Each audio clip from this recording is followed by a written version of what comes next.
we are going to begin. Thank you again, and we are going to begin our session today. We have our two speakers here with us, and the first speaker is Ali Hassa. He will be taking us through the sources of antimicrobial drugs as our first speaker. And to introduce, Ali Hassa is the Managing Director, Inspirational Education Society and MR inside Ambassador, Pakistan. His previous research work has been on drug resistance and drug synergies. He has been working on synergistic effects of antimicrobial drugs on multi-drug resistant Pseudomonas aeruginosa in Pakistan. And he has published different and various many articles, and also has articles and abstracts publications on multi-drug resistant bacteria. His core research interests include or focuses on multi-drug resistance and antimicrobial resistance bacteria and treatment options. Therefore, we have our first speaker today, Hassan. I just would like to give you the platform to take us through the first part of the session. Thank you so much, and over to you, Hassan.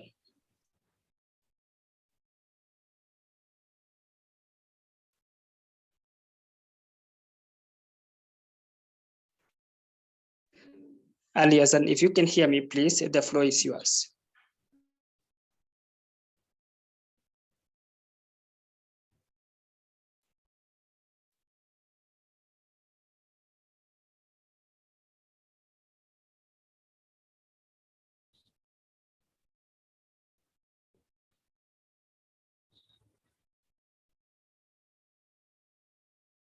Hello, Jimmy. Yes, Ali Hassan, I can hear you. Please go on. Thank you.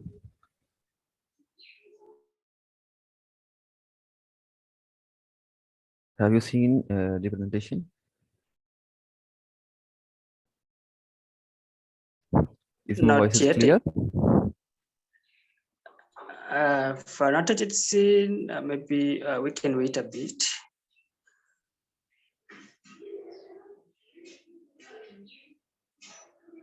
I can't see on my side. I don't know if anyone else has seen the presentation on the screen. Actually, I am unable to share my presentation. Yeah, I think you should be able to. Yeah, you are now the co-host, so you're able to share your presentation.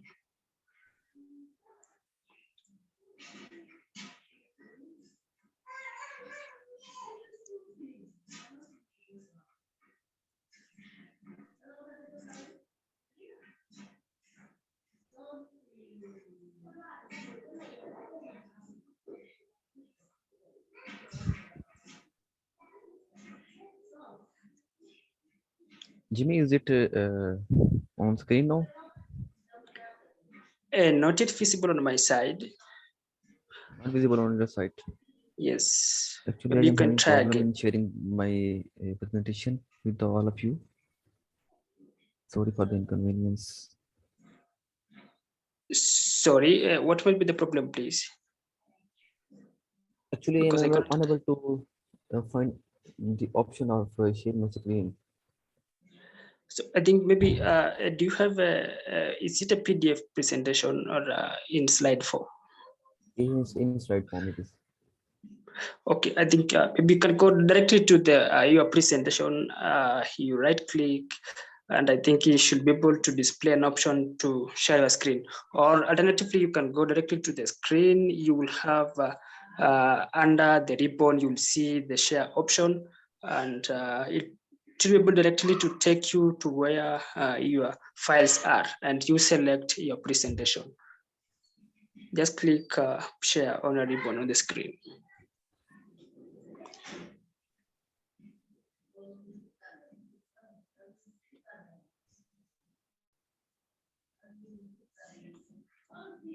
I am unable to share my presentation. I don't know the problem. What is the problem? Because when I click on the Zoom meeting, it doesn't show me any option for screen sharing. Okay, what about you go to your presentation, then you right click, then you click share, you go down to an option, it is written share. I think you'll be able to find one of the options, share to the ongoing Zoom meeting. You can kindly try that.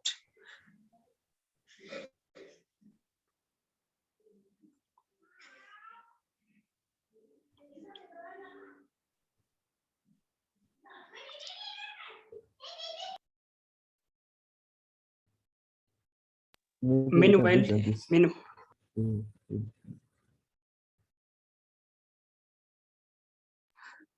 I'll project that on my side. You can share with me your presentation, please. Yeah, yes, I can share with you. That will be a suitable opportunity. Okay, meanwhile, I think if Dr. Lisa, if you're ready, maybe you can start with you as you wait to correct these anomalies with Ali Hassa.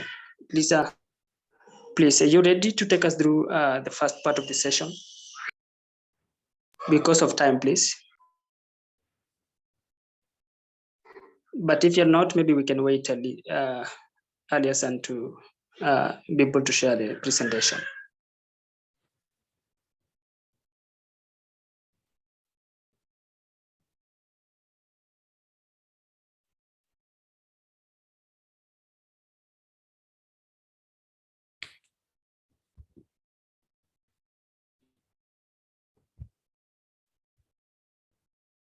Jimmy, I have sent you an email. You can display that presentation. Okay, let me check.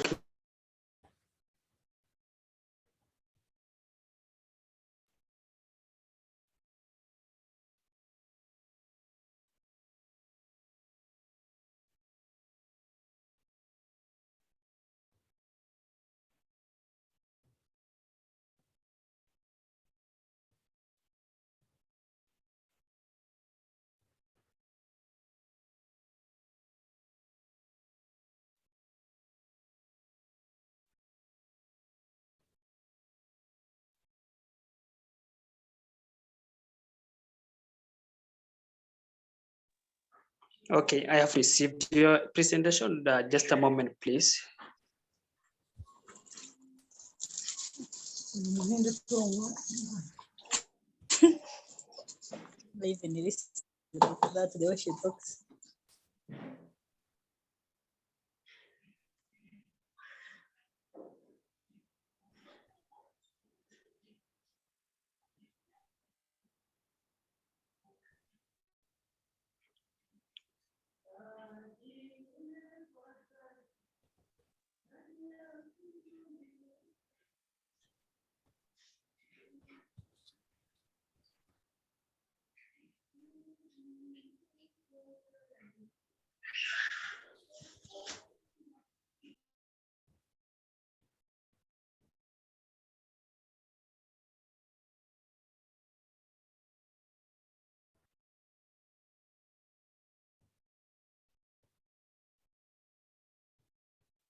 Hello, Jimmy. Are you there? Yes, yeah, sorry. Yeah, just a moment, please. I'm trying to share it on my side. Sorry.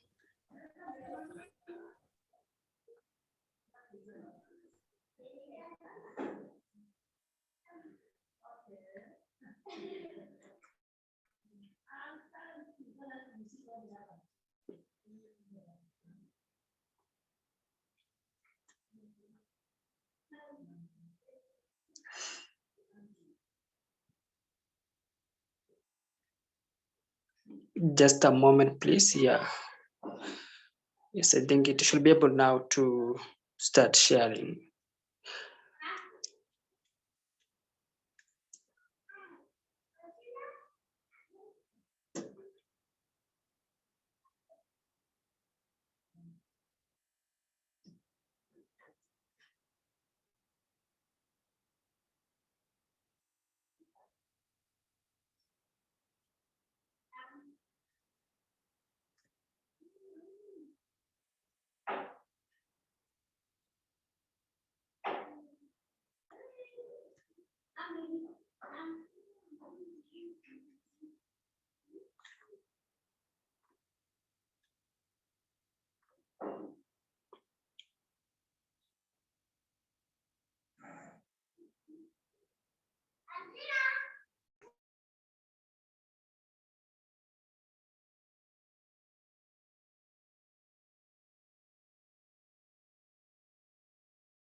Sorry, I'm trying to convert this into PDF format. I don't know, my gadgets are not able to present in the presentation format.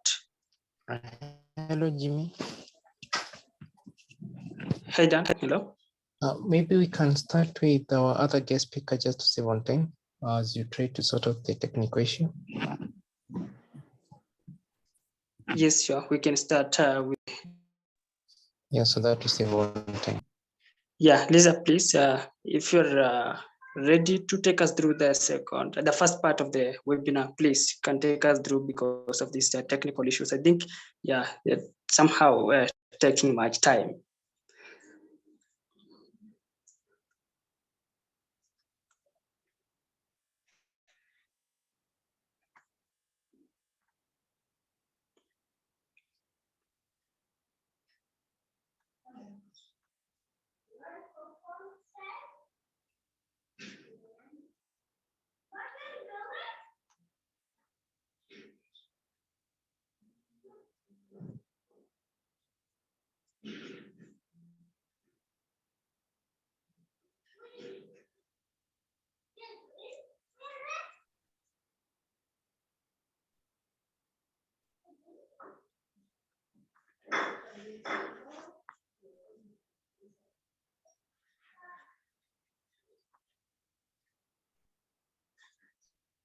Hello, Dr. Lisa, can you hear us? Yes, I'm hearing you. Okay, maybe I can share my presentation. Ali, maybe Yeah, to save on time, we can start with Dr. Lisa, then I think we'll come back to your presentation. Just that we save on time, if that's okay. It's okay. Okay. Dr. Lisa, can you hear us? Yes.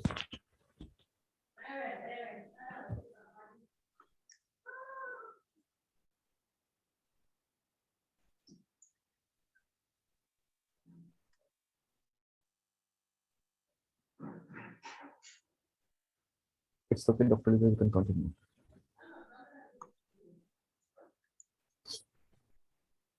Okay, thank you so much, Dr. Lisa. Yeah, we can see your screen. Yeah, I think it is visible. So I think we can start off with Dr. Lisa. Take us through this first part of the presentation. Yeah, so please, Liaison, I think we can come back. We'll come back to your presentation. We can try to solve that before this presentation is over. And I think let me first introduce a bit about Dr. Lisa. She take us through the methods of investigation of antimicrobial agents. And she's a microbiologist, educator, and a researcher with a focus on bacterial infections and antimicrobial drug discovery. She holds a PhD in medical microbiology from Mbarara University of Science and Technology in Uganda, and she earned her Master's of Science in Bachelor of Science in Medical Microbiology from Kampala International University, and a diploma in clinical medicine and community health from the same institution. And she's a member of the American Society of Microbiologists and a young ambassador for Uganda. She is currently the lecturer and the dean of the School of Allied and Health Sciences at King Ceasor University in Uganda. In the last 5 years, her research focus has been on tuberculosis, and she was able to assess the genetic diversity of Mycobacterium tuberculosis strains circulating in southwestern Uganda. Thank you so much, Dr. Lisa, for being with us today, and we are hoping to learn with you during today's presentation. Thank you, and over to you, Dr. Lisa.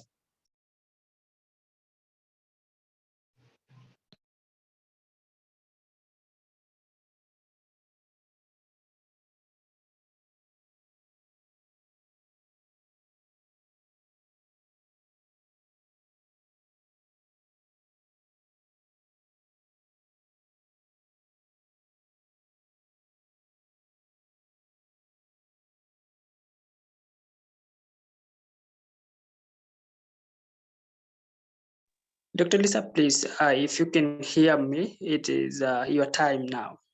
Over to you, Lisa.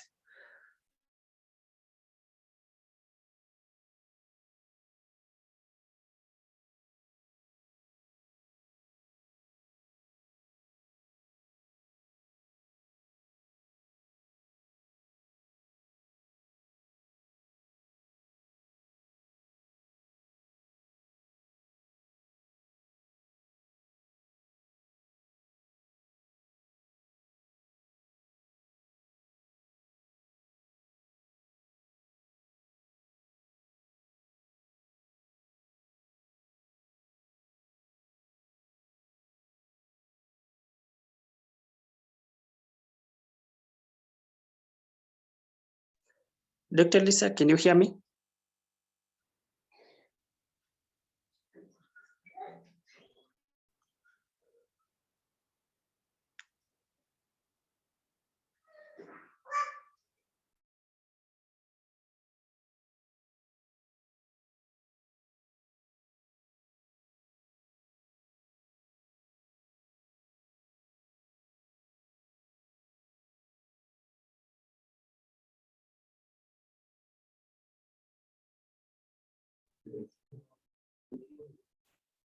Jimmy, are you able to hear me?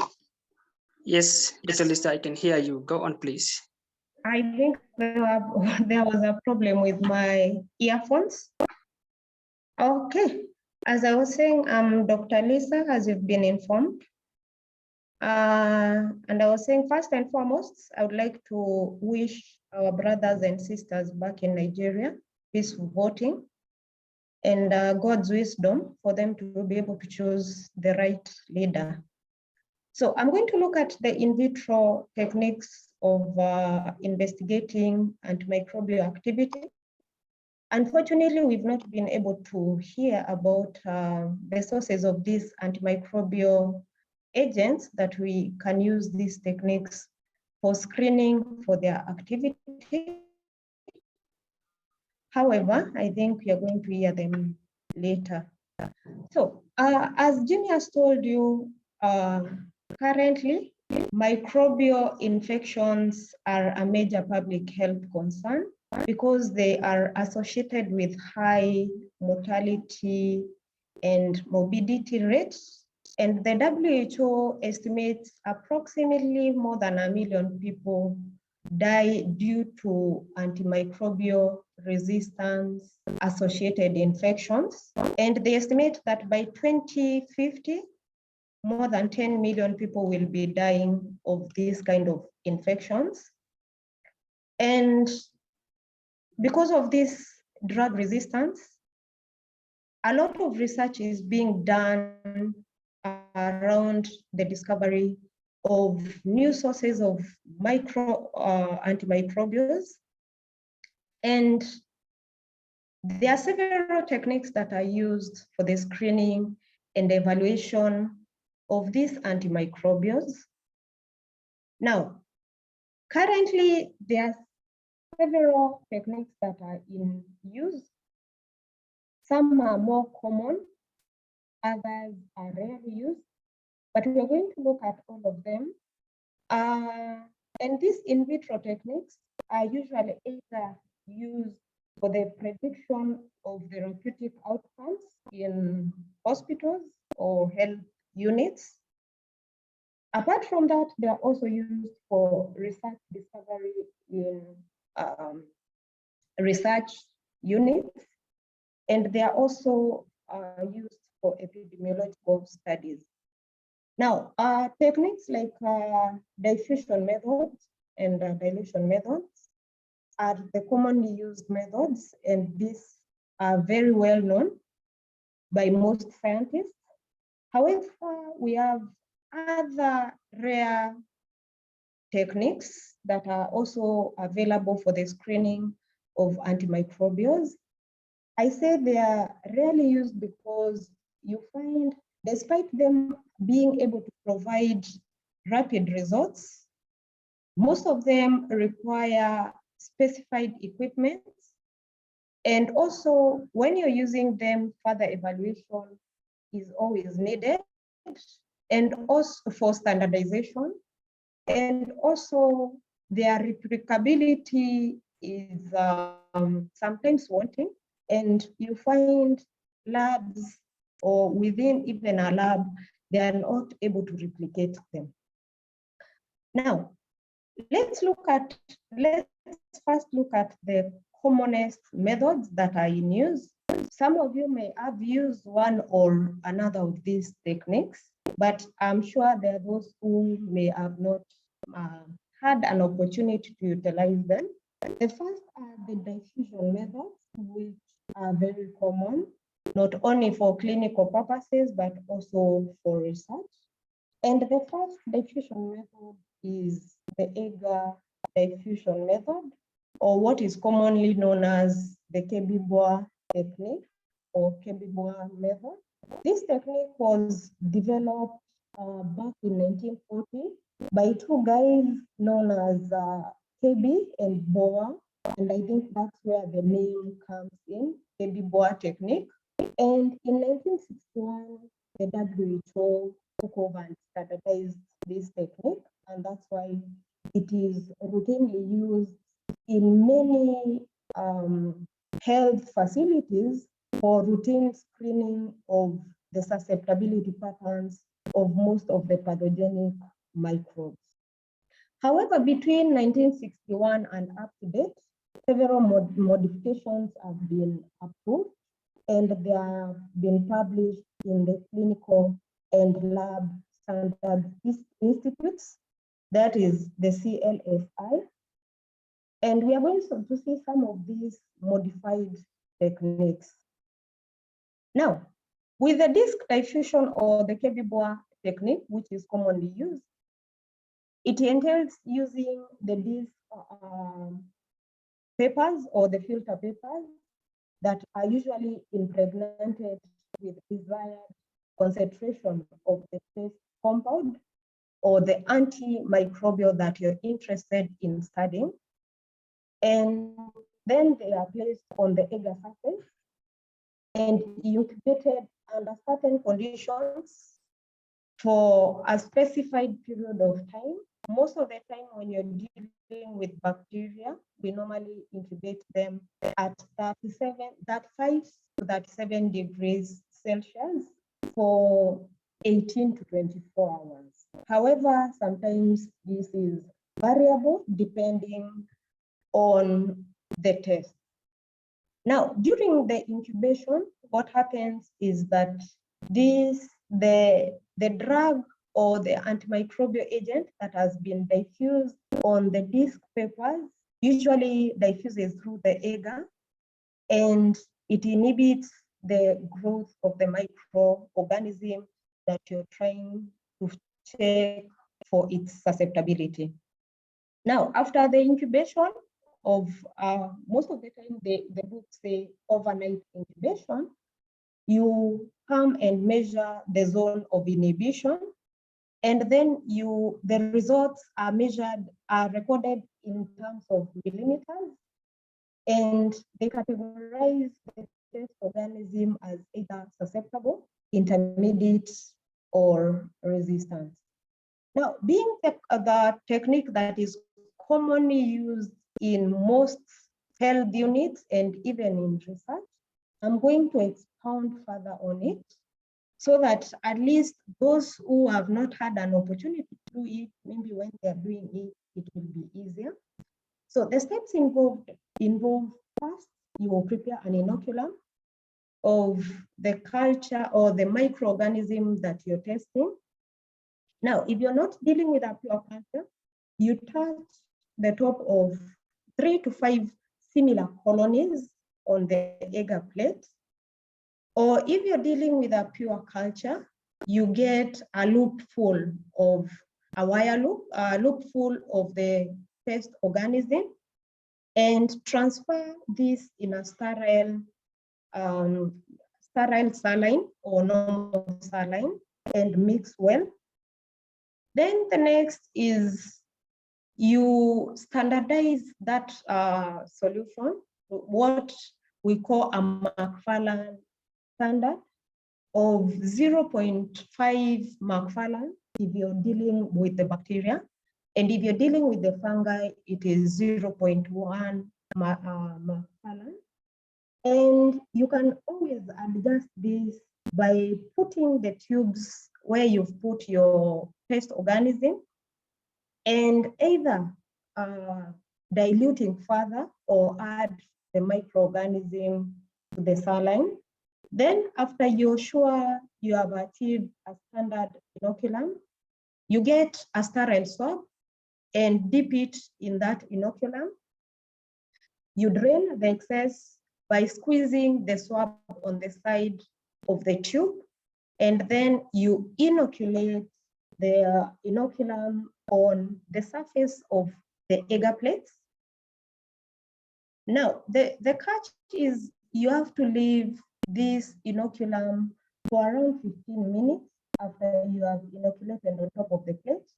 When the lid is closed, to allow the inoculum to dry on the surface of the plate, after which you now get your filter papers that are impregnated with the test and the antimicrobial agent of interest, or the antibiotic disc if it is for clinical purposes.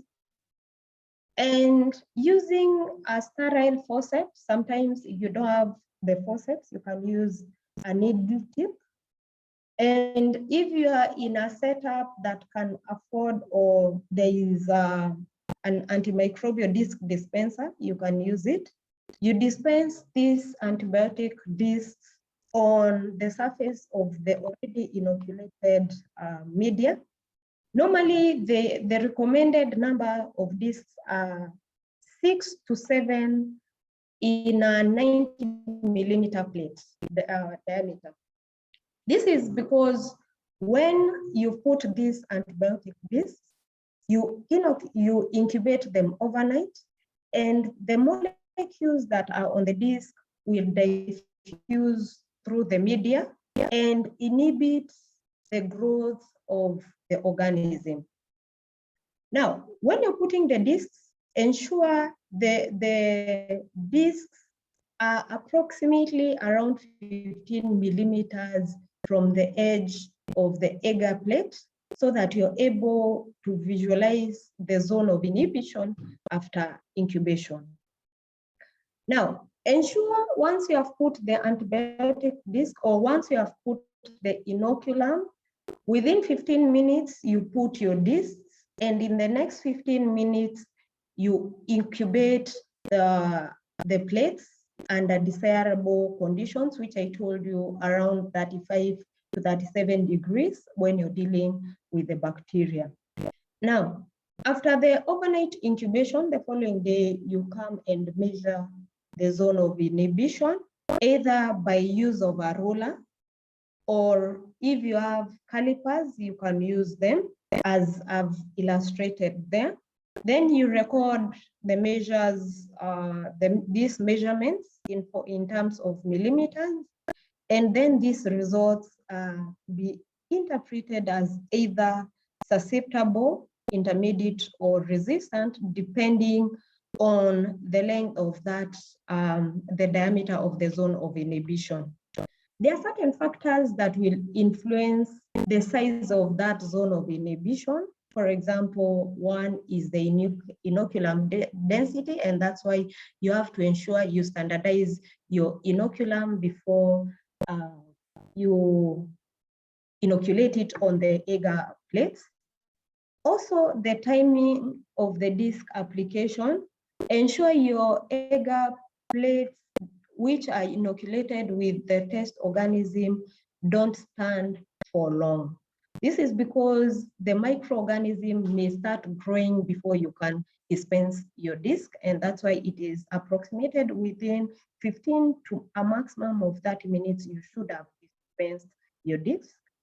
Then also the temperature of inoculation, and that's why it is recommended approximately 35 to 37 degrees Celsius. If it is less, then the growth of the microorganism may be inhibited. And the incubation time. Now, certain, you find in certain circumstances, in clinical setup, you want to get the results soon as possible. And sometimes you can visualize the zone of inhibition after 6 hours. However, those are usually tentative results. You have to wait for the 18 hours to determine the full zone of inhibition. But within 6 hours, you can approximately be able to say if there is any zone of inhibition or any resistance that is in, but you wait for up to 18 hours. So that's why the time of incubation. Also, if it exceeds the 24 hours, your zone of inhibition, maybe you may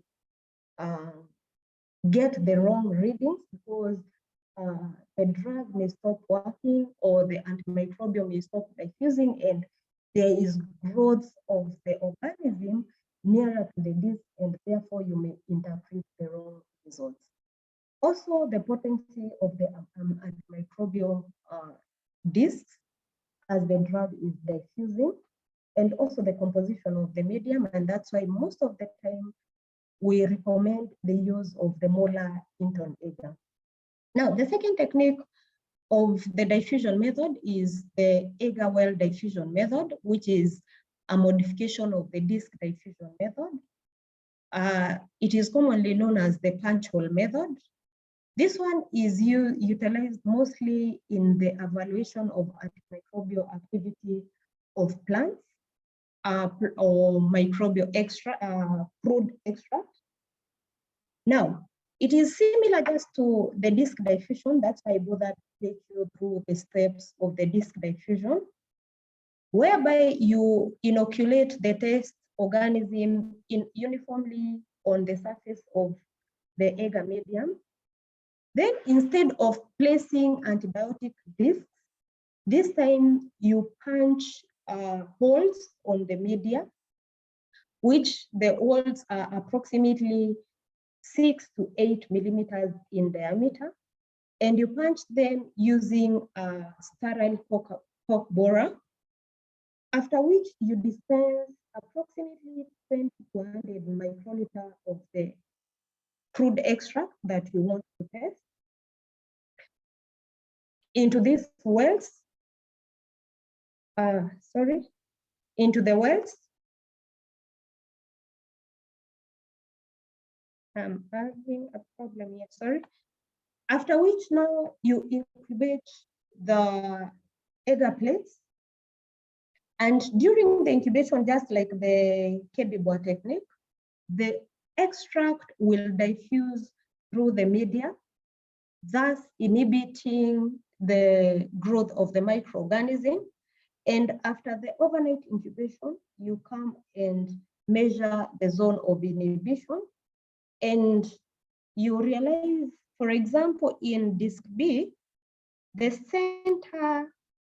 center hole, there is no zone of inhibition, and that is the negative control, whereby you find that there was, you can either use sterile water to enable you to know, to distinguish between these other ones. Then you see, for example, in the first plate, there are zones of inhibition. Then you measure them, and that will help you know if your crude extract is effective against the test organism.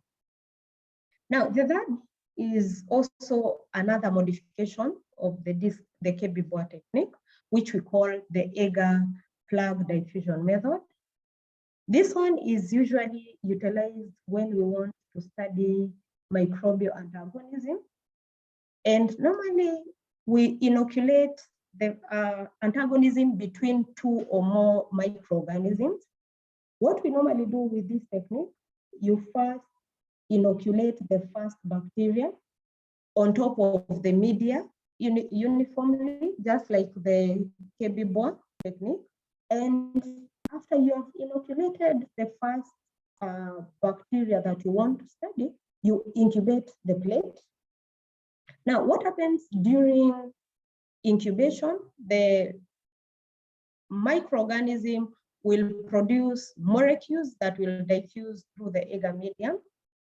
And then after incubation, you remove that media and you aseptically cut it using a sterile cork borer, just like the quantum method, and remove the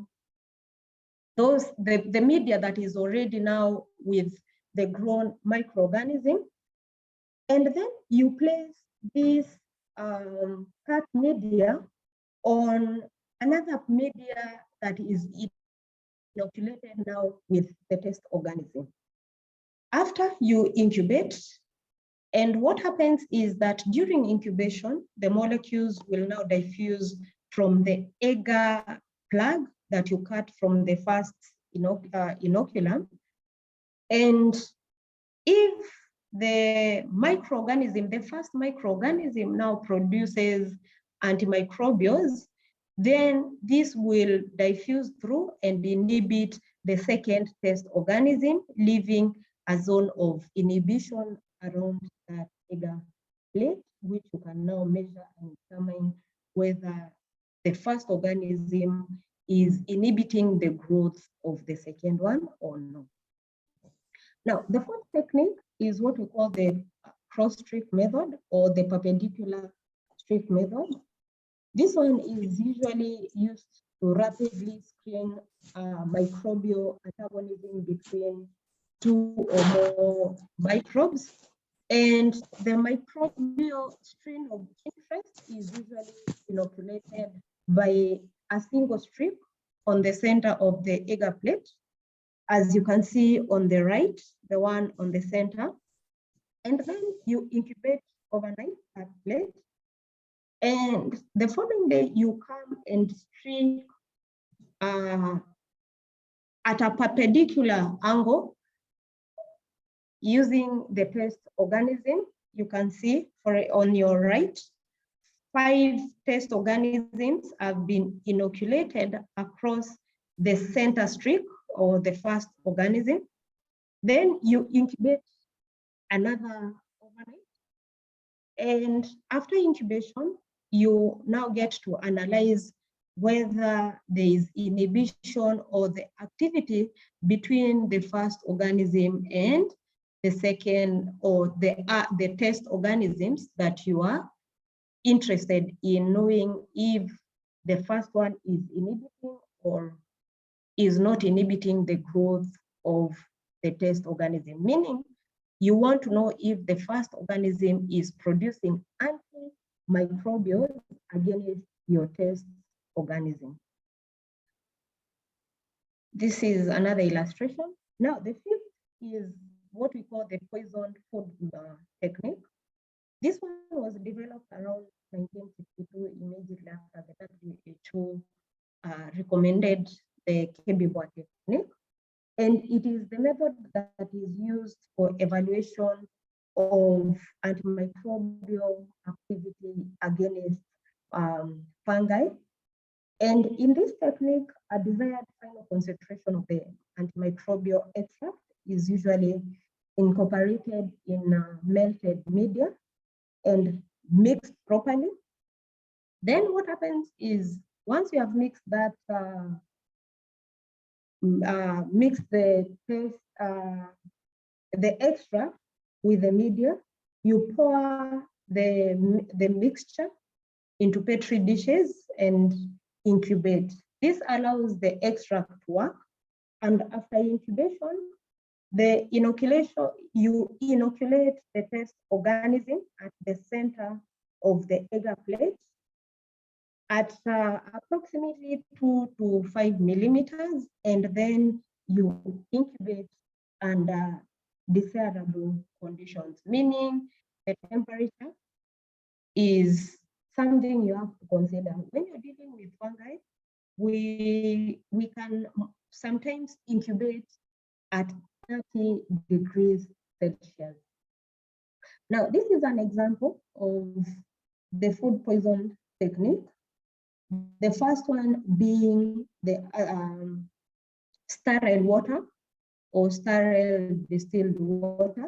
The second one is a crude extra and essential oil secreted from this organism, while the third is chemical fungicide, which has been mixed with the twin 80.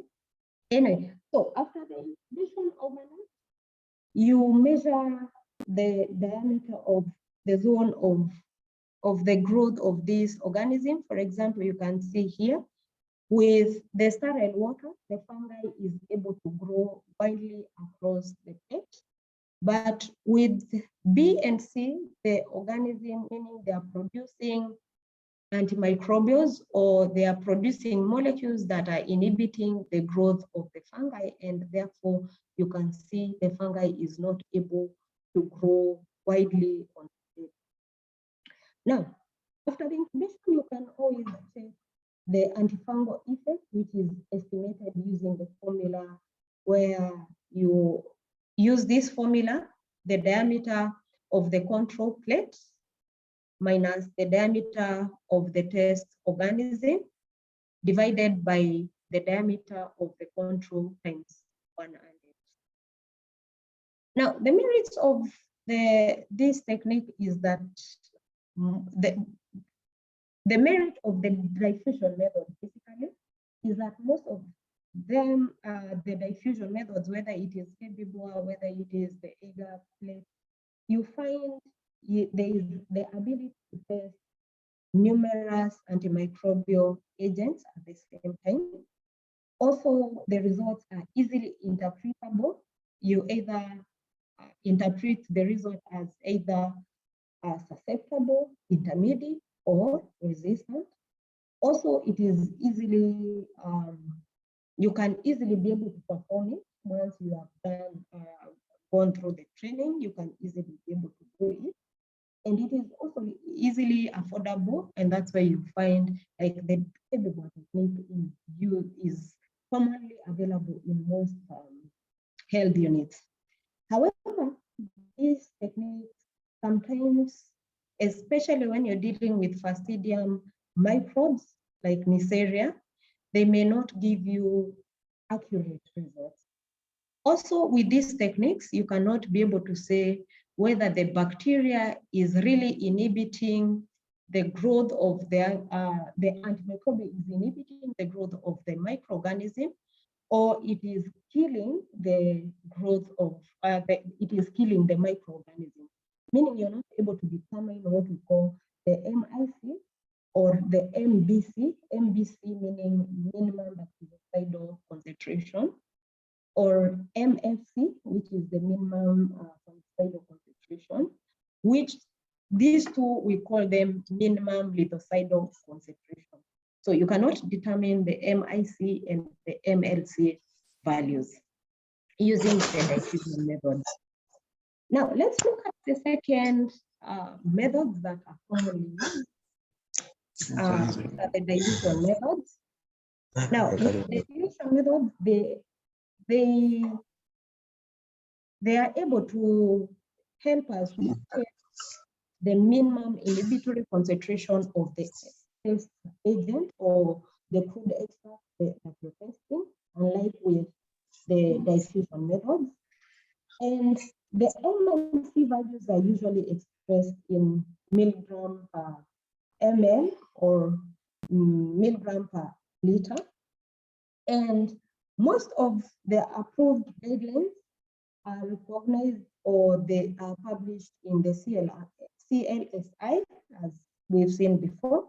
And apart from the CLSI, also the UCAS has published some of these standardized techniques. Now, the first dilution technique that is commonly used is the broth dilution method. Now, broth dilution method, it can either be broth micro dilution or broth macro dilution method, whereby with the macro dilution method, we use test tube with a minimum of 2 ml. The holding capacity is 2 ml. While with the micro dilution method, we use the micro titration plates, especially the 96 well titration plate, 96 well titration plates. Now, what happens with the broth dilution method is that there is zero dilution of the antimicrobial agent or the food extract that you're interested in, but now you do the zero dilution in medium, which is liquid in nature, and this medium that is liquid in nature, we call it broth. And after you've done your zero dilution, you inoculate the test organism.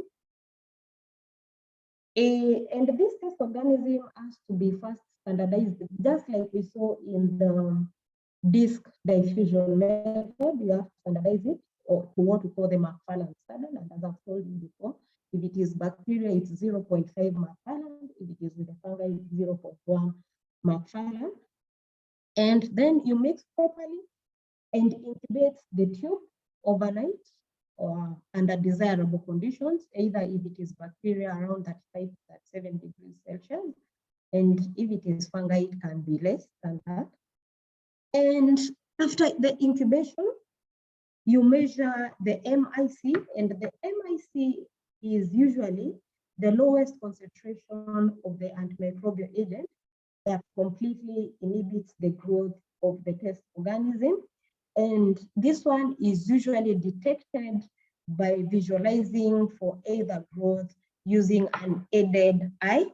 On the right, I've put for you there, for example, with the first series or the first rack, you can realize that there is growth in all the wells, and therefore that organism is resistant to all concentrations of the test drug, which is doxycycline.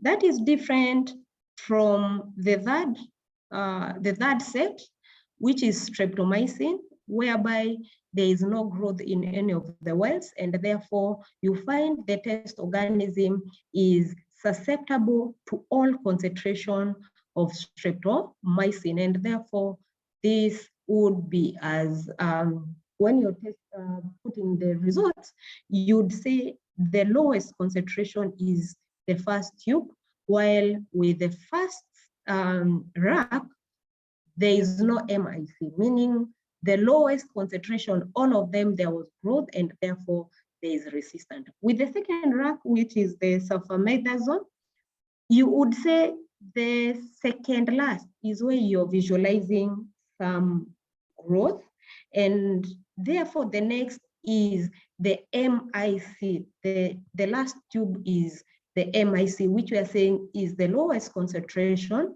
that completely inhibits the growth of the organism. with the second, now, when you deal with the micro titration plates, sometimes visualizing that growth or the MIC endpoint can be a problem. And therefore, we normally use viewing devices that are able to discern between growth in these wells. And lasazurin is one of the dyes that can be used and can easily help you to detect growth.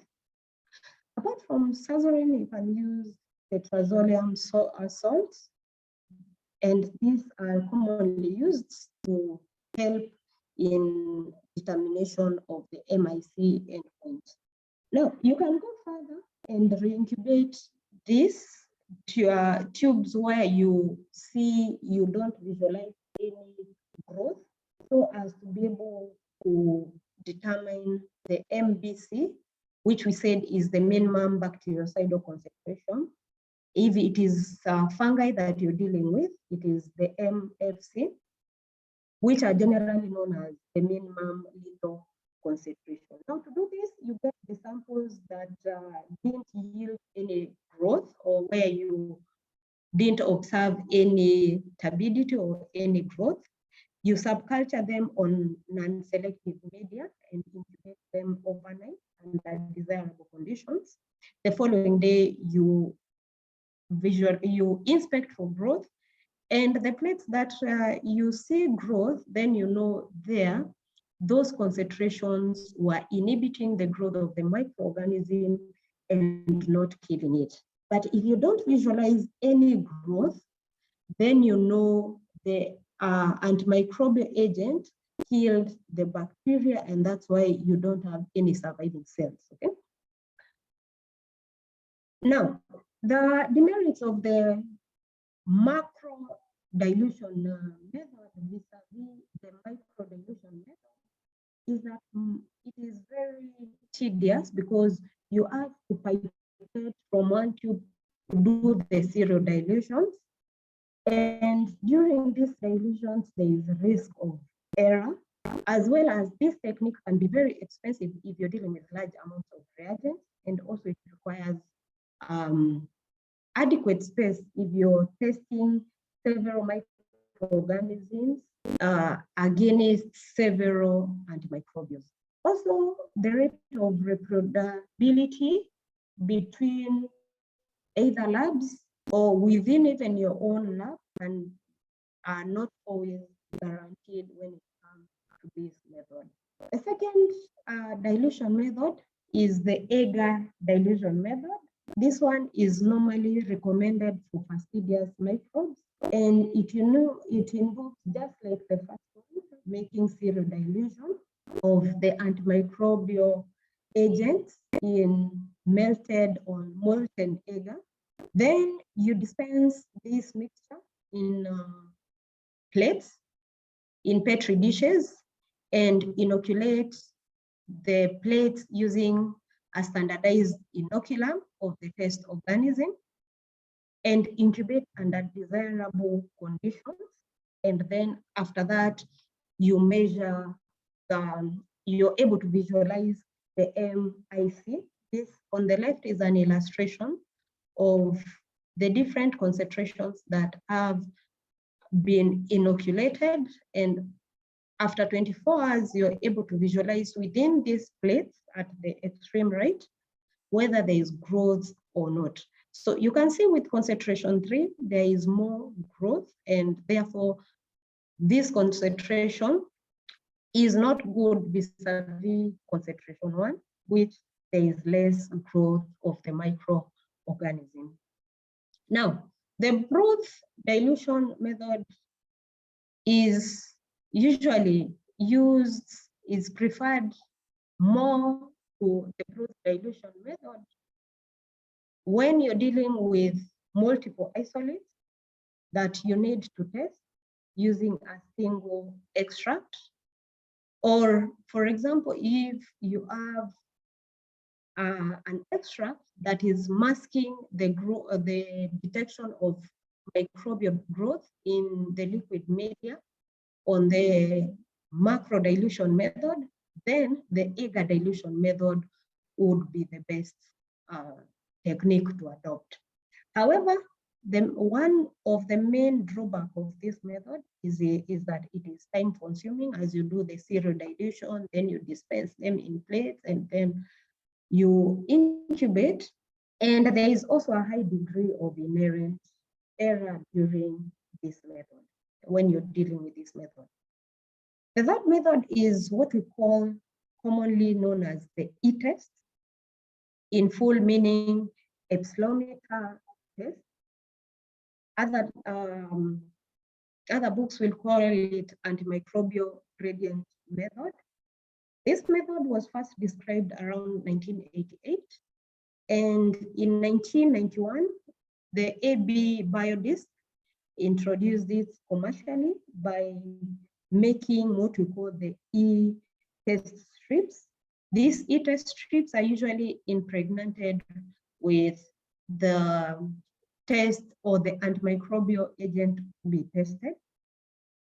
And these E-strips basically uses the technique of dilution as well as diffusion method, such that you're able to determine not only whether the antimicrobial agent that is impregnated in this E-test is susceptible to the test organism is susceptible to the specific antimicrobial agent that is impregnated in this E-test.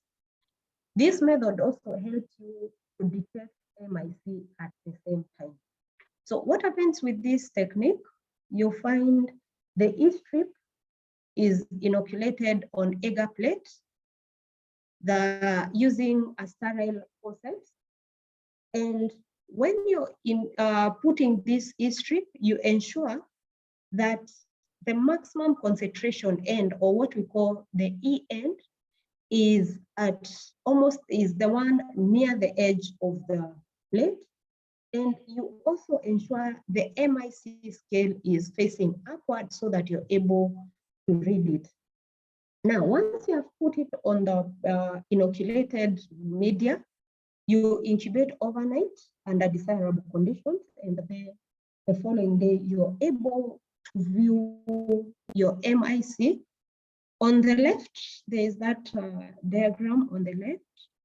The MIC, you can see, remember we've said the end that is having the high concentration is the one that is put near the end, the edge of the plate. And therefore you can see there is more inhibition because the concentration is higher.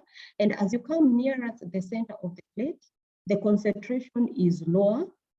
And therefore you can see the zone of the inhibition becomes less. And at the intersection is where now you read your MIC, and you now interpret either as susceptible, intermediate, or resistant, depending on the visibility of the zone of inhibition. Now, also E-test can be used to investigate antimicrobial interaction between two drugs. And for this case, the E-test strip is usually that is impregnated with the first antibiotic, is placed on a pre-inoculated agar plate. And after 1 hour of incubation, you remove that strip and replace with another strip that is impregnated now with the second antibiotic or the agent that you want to test, and then you incubate under desirable conditions. Sometimes you can put these E-strips at a cross formation of 90 degrees intersection, and you incubate overnight. The following after incubation, you now come and check the MIC, and you can calculate the fraction of inhibitory concentration of the two drugs using the formula FIC A and B.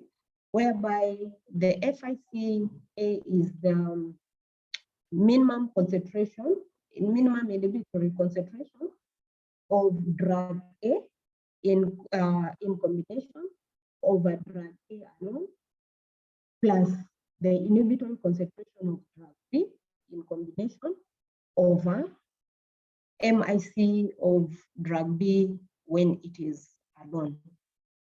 The demerits of this e-test is that it is usually a bit costly because each e-strip is around $2 to $3. So if you have a lot of drugs that you want to test for, it may be a bit costly, especially for us in developing countries.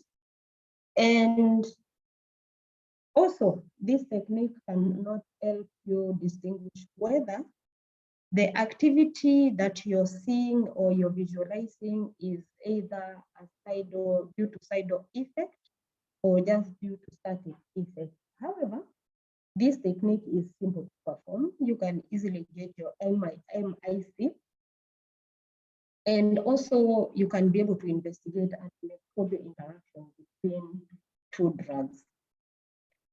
Now, those are the commonest and mostly applicable techniques when it comes to investigation of antimicrobial agents. But then there are other less common but novel techniques that can give you results faster than these two techniques, which we are seeing incubation overnight. The first we are going to look at is the thin layer chromatography biography, what we call the TLC bioautography. This technique combines the TLC separation with a biological activity determination, and this technique is an evolving technology that has gained popularity over the past decades because the TLC was first utilized in 1938. But in 1946 is when two guys known as Godwin and Levy combined the paper chromatography with the biography method to estimate the purity of message. And in 1961, two guys known as Fisher and Luna introduced now the TLC-based biotography, and this technique has undergone metamorphosis since that time. This technique is good and widely used in evaluation of active compounds in natural compounds for most antimicrobial activity. Now, there are 5 techniques that we're going to look at that utilizes this technique. Now, 3 of them are the commonest and mostly used techniques. However, there are 2 novel methods, that is the 2D TLC biotography and the HPTLC. We are going to look at them. Now, the first that is commonly used is the agar diffusion, or what we call the contact bioautography. This technique is the least used technique because of its setbacks. And this technique usually involves the diffusion of antimicrobial agents from a chromatogram, which can either be a paper chromatogram or the thin layer chromatogram, to an agar medium that is inoculated with the test organism. After that, the chromatogram is then placed face down in contact with the surface of inoculated medium for a specific period of time.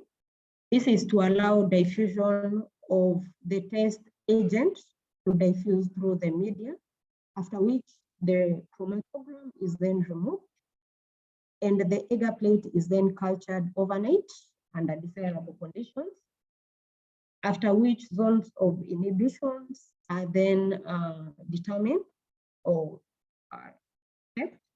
And these zones of inhibition usually corresponds to the spots of chromatographic plates, which are indicative of antimicrobial substances.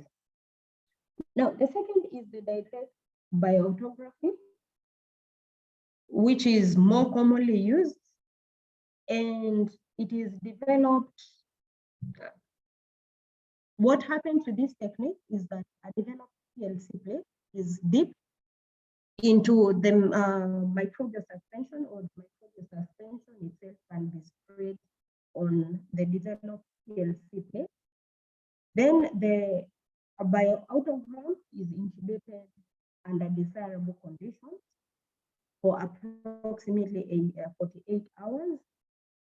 Now, most of the time, as I told you before, the molar eton agar is the one even used in the disk diffusion methods as well as the dilution methods.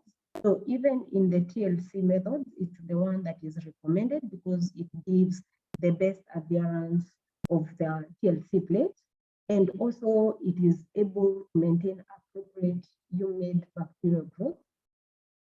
Now, then during incubation, after incubation, you're able to visualize for growth, and this growth can be visualized better by spraying the trazolium salt.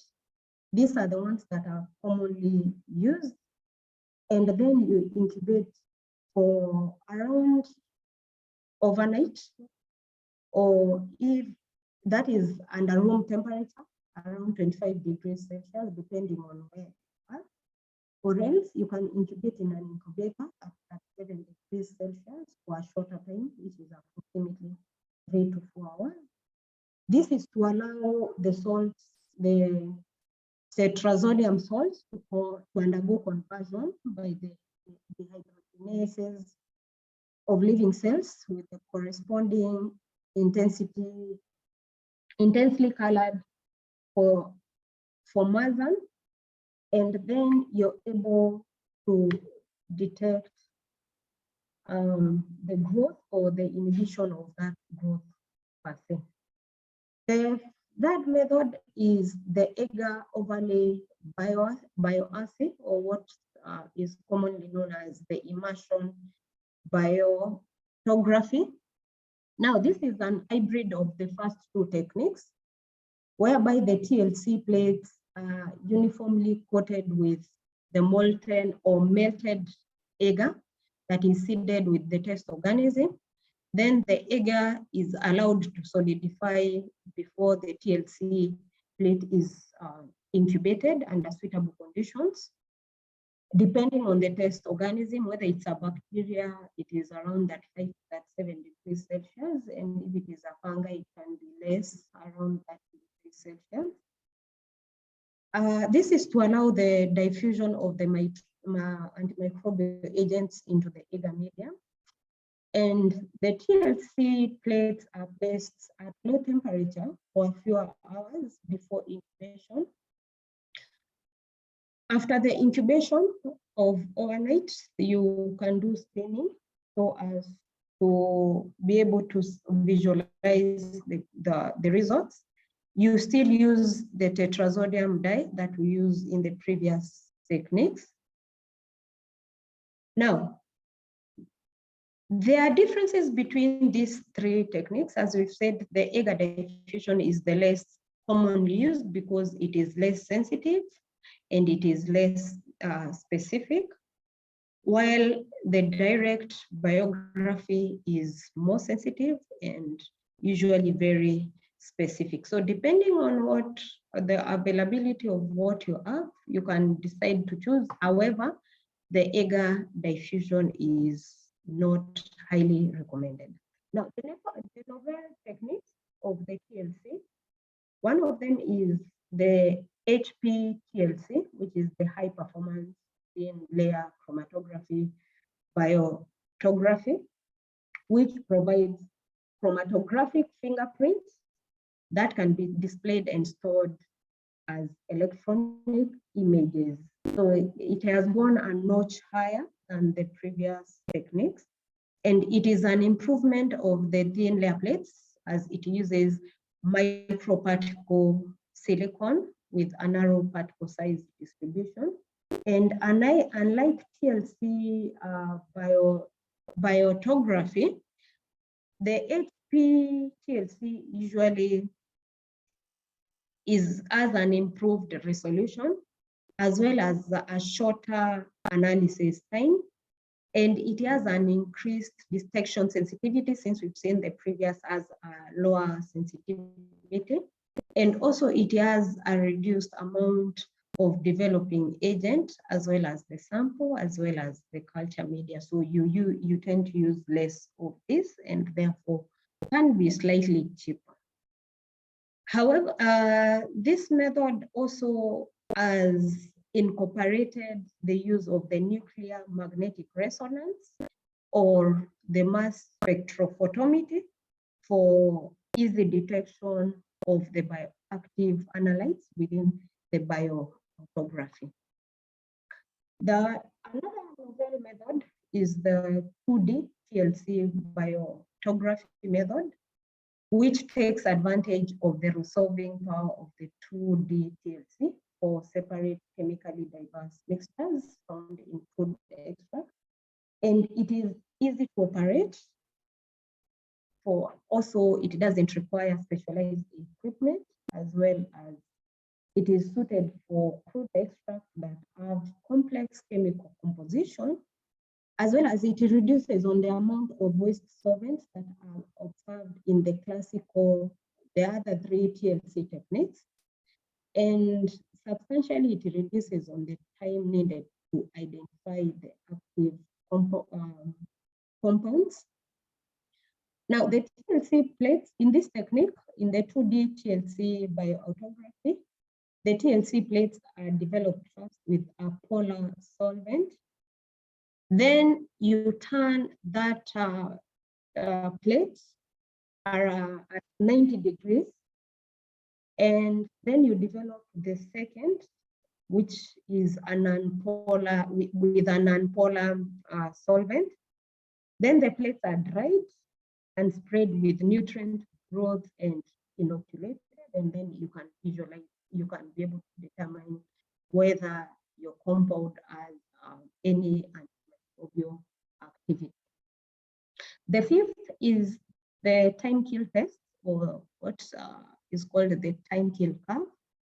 This one is used to monitor microbial growth and death over a wide range of antimicrobial concentration, whether test against bacteria or even fungi. And it obtains information about the dynamic interaction between the antimicrobial agent or the crude extract that you're testing and the microbial strain that you want to test against that agent. It is, in that way, it is used to determine synergism or antagonism between drugs, which are used in combination. Now, for the bacteria, you find this technique has been standardized, and it is well described in the M26A document in the CLSI. And when this technique is performed, we use 3 tubes that are usually contain approximately 5 times 10 to the power 5 colony forming units per ml. The first tube is the first and second tubes usually contain the test compound or the test extract, while the final concentration, which is usually 0.25 MIC or 1 MIC, for the first 2 tubes, it's usually 0.5 MIC and 1 MIC respectively, while the third tube is usually the control. Now, incubation is done under desirable condition at varying time, and you keep measuring this MIC maybe after 4 hours, to 6 at 6 hours, 8 hours, every 2 hours you measure. Now, then the percentage of the dead cells is calculated and compared to the control, which is on the third tube. And then you determine the number of the living cells in each tube using the Agar plate count method, meaning you inoculate this and incubate and count the colonies, which determines the ACFU. Generally, the bactericidal effect is obtained with the lethality percentage of 90% for 6 hours, which is equivalent to 99.9% of the lethality within 24 hours. The second last method that I'm going to look at today is the ATP bioimmunoluminescence assay. Now, this one is based on the measurement of ATP, or the adenosine triphosphate, that is produced by microorganisms. And it is based on the assumption that ATP is generated by living cells, and this ATP is usually generated at a constant rate within a test sample. And it also assumes that apart from this ATP being generated by this microorganism, there is what we call luciferase, which is usually measured.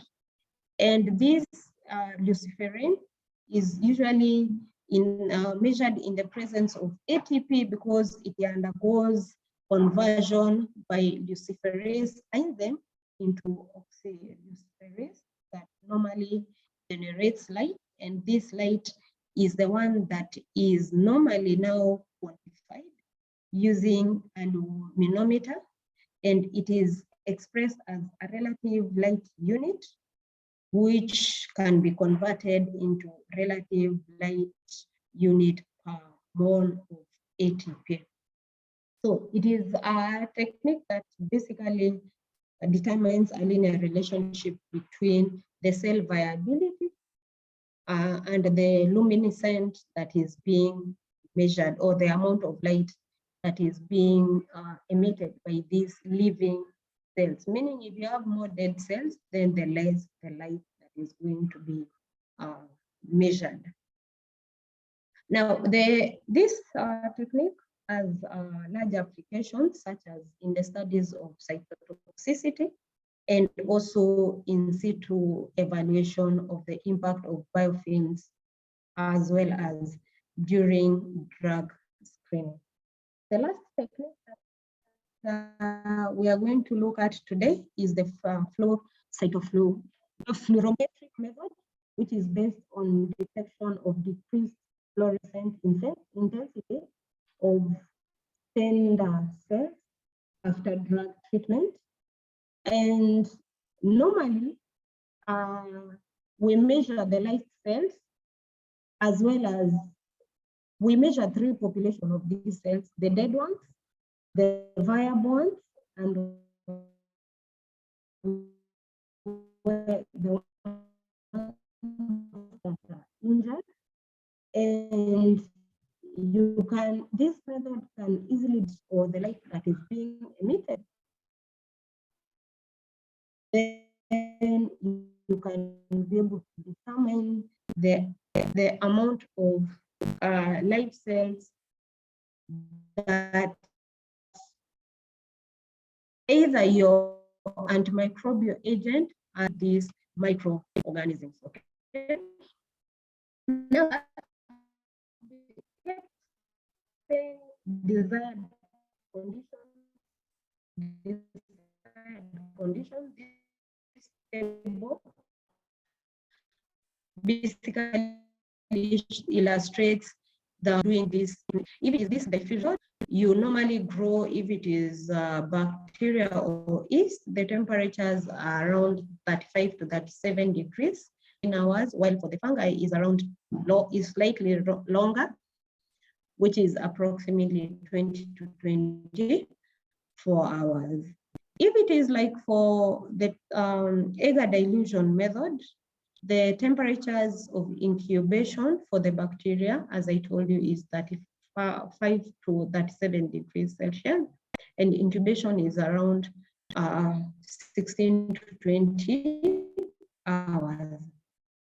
Now, thank you very much, and I think I've taken more time.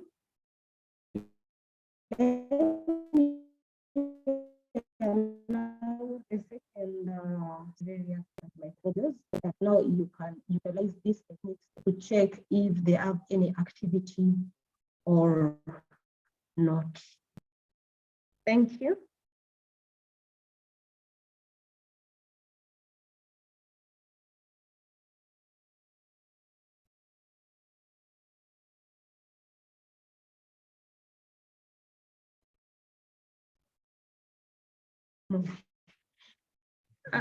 Jimmy?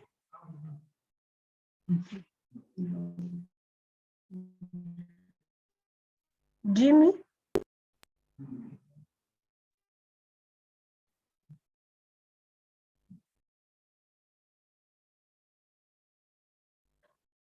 Yes, Jimmy, are we together?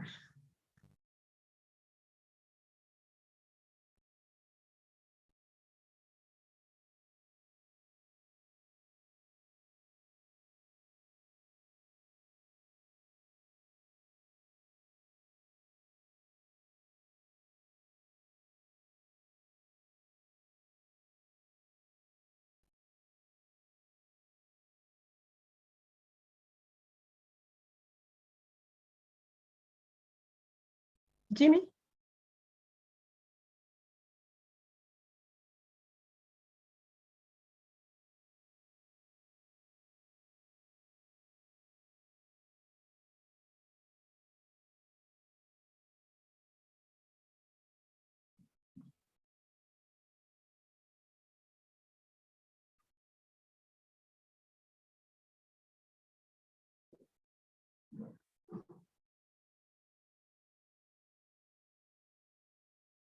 Yes, Jimmy?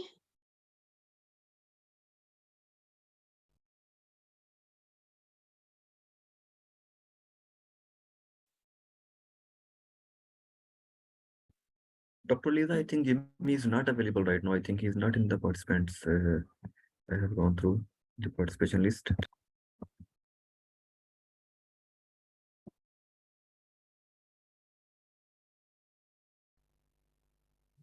Yes.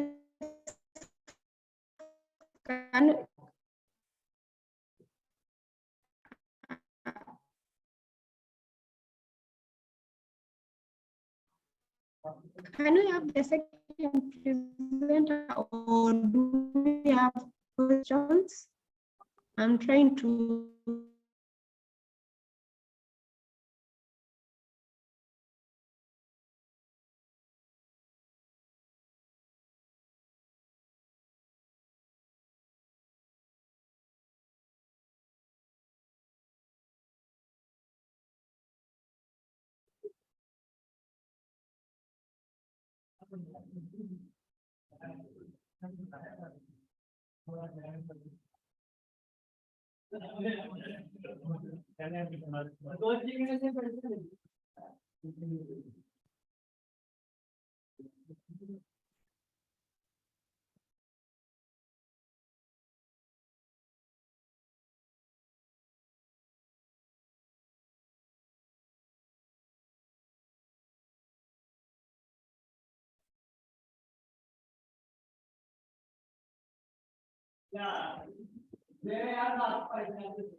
Hello, everyone.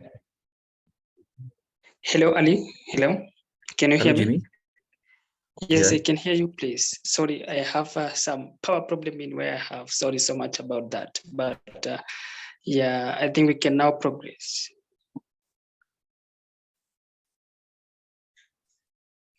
Can we proceed further?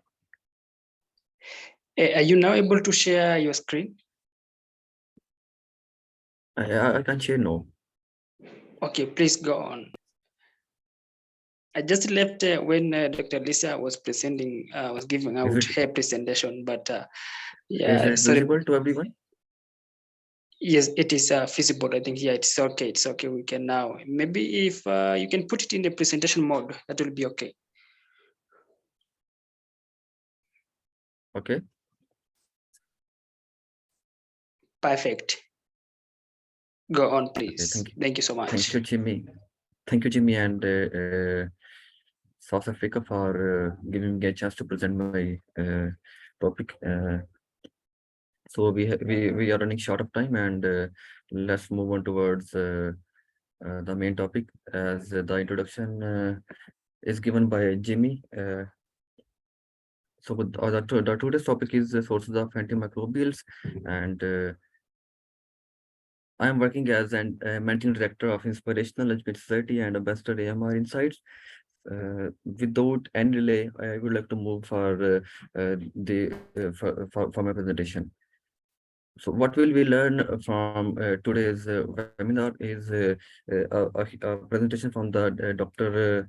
Lisa, and I would like to give you the introduction of different antimicrobials and the possible sources from where we can get the antimicrobials. We will go through the classifications of different antimicrobials and the major events that or held in the antimicrobial discovery, and the different sources of antimicrobial that will include the plant and animal sources, and different antimicrobial sources from different microorganisms. And at the end, we will go through different antimicrobial resistance facts that are present worldwide. So what are the antimicrobials? Antimicrobials are the substances that are used to kill different microbes, as the etymology, its etymology is anti and microbials give the facts of killing or inhibiting the growth of antimicrobe that are used to kill the or inhibit the growth of of the microbes. So the antimicrobials are categorized into different kinds, and there are two categories that are based on their activity. The broad spectrum and the narrow spectrum. The broad spectrum antimicrobials are used to kill a variety of antimicrobials.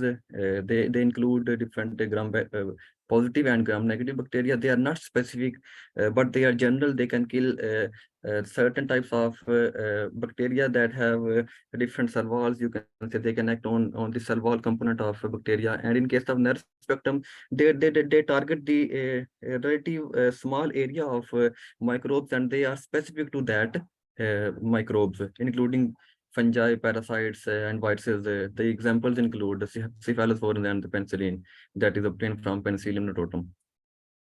The other category of antimicrobials is microbiocides that are used to kill the microbes, while the microbiostatics are used to inhibit the growth. That is the difference between the microbiocides and the microbiostatics. I have kept this presentation very much simple, because the participants are from different disciplines, and they are unknown with these facts. So I just added the presentation based on simple facts. So moving towards our next slide is the categories of antimicrobial based on their activity. When they are used against viruses, they are called antivirals. The examples include zanamivir, ritonavir, and they are used against HIV viruses, and they are used against different influenza, hepatitis, and other viruses. When they are used, when the antimicrobials are used against fungi, they are called antifungal. The resistance rates in fungi are far more than the other microorganisms. There are only 3 drugs left that are used against fungi. These drugs are azoles, polyenes, and allyl alanine groups. When these drugs are used against against helminthes, they are called antihelminthes, and when they are used against bacteria, they are called antibacterials. And when these antimicrobial drugs are used against malaria, they are called anti-malaria. Here are a few examples of antibacterial, anti-protozoal, and antibacterial drugs. So moving towards the resistance, there are different terms that are used The first one is multi-drug resistance, and the second one is extensive drug resistance, and the third term is pandemic. In case of multi-drug resistance, the bacteria and different microbes have their non-susceptibility against a single class of antimicrobials. While in case of extensive drug resistance, they have at least one drug that is non-susceptible. While in case of pandemic drug resistance, the resistance is present worldwide. As you can say, the pan drug resistance, it means the resistance is present worldwide. So it is present in almost every country of the world. And the total drug resistance is the resistance in which the microbes are resistant to all kind of drugs. The Candida auris is becoming resistant to all kind of antimicrobials, and at the end there is a class of superbugs that have high transmission rates. The examples include Pseudomonas aeruginosa, Campylobacter jejuni, and vancomycin resistance, the entire bacteria family.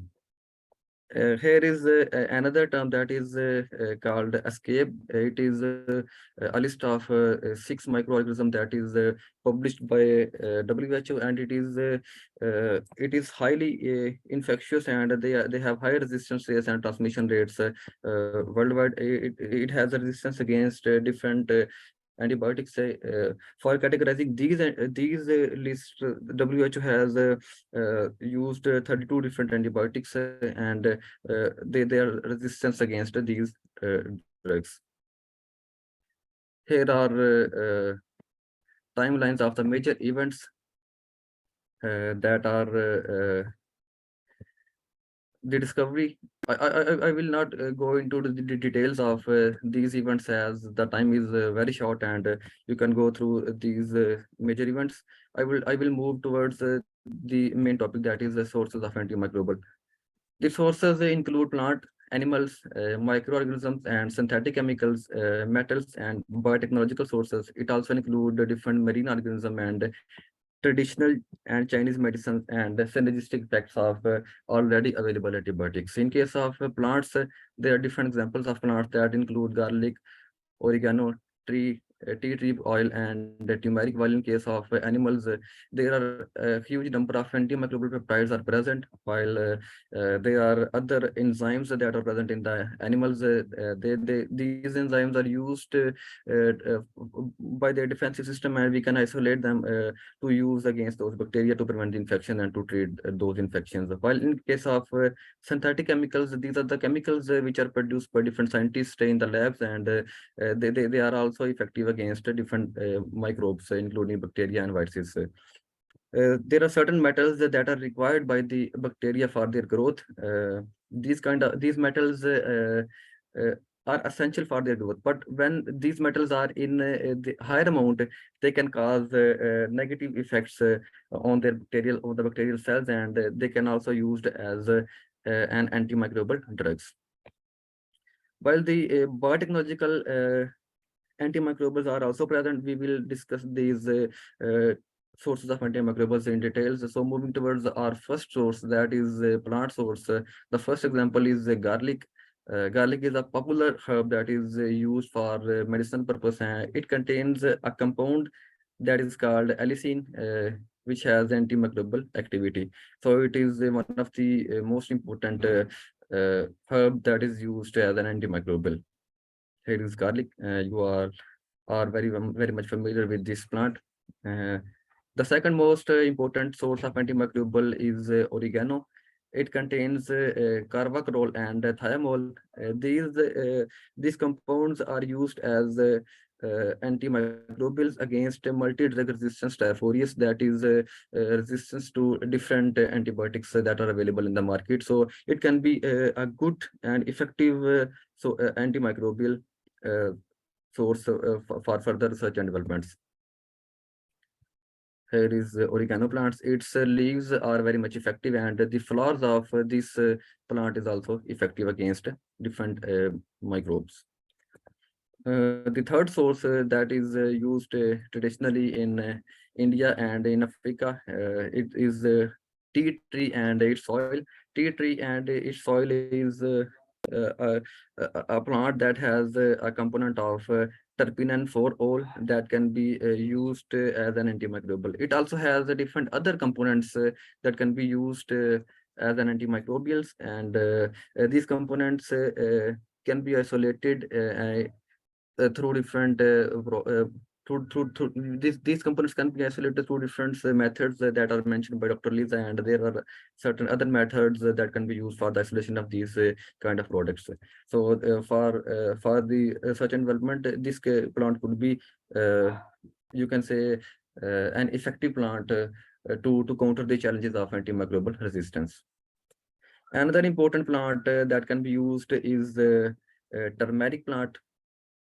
It contains a component called curcumum, and here is a turmeric plant. The fifth important source of antimicrobial linked with plant is echinacea, and it's also called cornflower plant. Its leaves are very much important. They can be used against different colds and respiratory infections. It cannot treat asthma, but it can treat allergies. It can be used to boost up the immune system, and they can be used against the treatment of anxiety. Here is echinacea, and another source of antimicrobials from the plant is neem. It is native to Pakistan and South Asian region. It has been widely used since centuries in South Asia, and it was used by different people of Aryans when the antibiotics were not discovered, and they are the most important component of homeopathic medicine. It contains a component called azithromycin and nimbine. This can be used as an antimicrobial. Here is neem plant and its soil.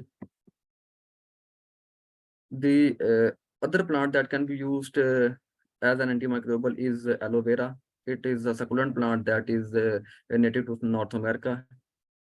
It is also used to treat different wounds and different skin infection. It contains a component called aloin and aloimodin. It is also it also has antimicrobial activity. The fourth important category of antimicrobial sources of plant is cranberry. The cranberry juice is used to treat urinary tract infections. It contains proanthocyanidin component. This component inhibits the bacteria to attach with the bladder wall. So, in most of the cases, when antimicrobials are not prescribed, the cranberry juice is recommended to inhibit the antimicrobial resistance in the different microbes. Here is cranberry. There are the sources of antimicrobial that are synthetic and that are prepared by the scientists and chemists in the lab. These are quinolones. It prevents the growth and reproduction and interfere with the DNA replications. The common examples include ciprofloxacin, levofloxacin, and norfloxacin. The other important synthetic source of antimicrobial is sulfonamides. They block the production of folic acid, that is the major component for the production of and for the reproduction of the bacteria, and they inhibit the growth and used to treat different urinary tract infection. They can be used as biostatic. The common example include sulfomethoxazole and sulfixazoles. Another important antimicrobial source is nitrofurans, that is the synthetic source. Nitrofurans act on different bacterial DNA. They are also used to treat different urinary tract infections, and the common examples of nitrofurans are nitrofurantoin and furazolidinone. And other important synthetic source of antimicrobial is imidazole. You can say they are the products of different synthetic sources. The imidazole is used to treat different fungal infections. Actually, they are the products of different synthetic they're synthetic chemicals and the products of different research and developments of different chemists. They are used to treat different fungal infections, including ringworm and vaginal yeast infection. The common example include clotrimazole and miconazoles. Another important antimicrobial is the polyhexamethylene, that is also synthetic. It is used to treat different infections, and the important component is chlorhexidine, that is also used to treat different bacterial infections that they inhibit the growth of bacteria by disrupting the cell wall and the coagulase binding protein. The common example include digluconate, hydrochloride, and acetate. There are certain antimicrobial sources from animals. The first one is the frog. There are a huge number of antimicrobial that are produced by different animals, but I have mentioned a few here, and the list of categories are enormous, and we can design our research based on different kind of antimicrobials produced by different animals. It depends upon the interest of the researcher, in which domain he or she wants to go. So for moving in the domains of animal sources, one can choose frogs to isolate different antimicrobials. It contains the frogs of different regions have different antimicrobial components. It contains dermaceptins peptides. It contains different antimicrobial peptides. One of the common example of a frog is the cambo frog that is used to treat Lyme disease. The second most important antimicrobial source is cope that can be used to treat different infections. It contains a protein that is called lactoferrin that is present in the milk. It is also present in the milk of a human, and these lactoferrin can be used to neutralize different effects of effects of microbes, just like bacteria and viruses. Here is the practical application of lactoferrin from the milk. The third important animal source is honeybee. Honeybee is an important component of animal family, and it contains different kind of venoms and different kinds of reulicines that can be used as anti-inflammatory and antimicrobial agents. Here is the practical application of bee products. You can say on the screen. An important animal that can be used as a source of antimicrobial is shark. They can be used to get different antimicrobials. Although it is difficult to approach different sharks, but the scientists which are interested in marine researches, they can use different sharks for the production of different antimicrobials.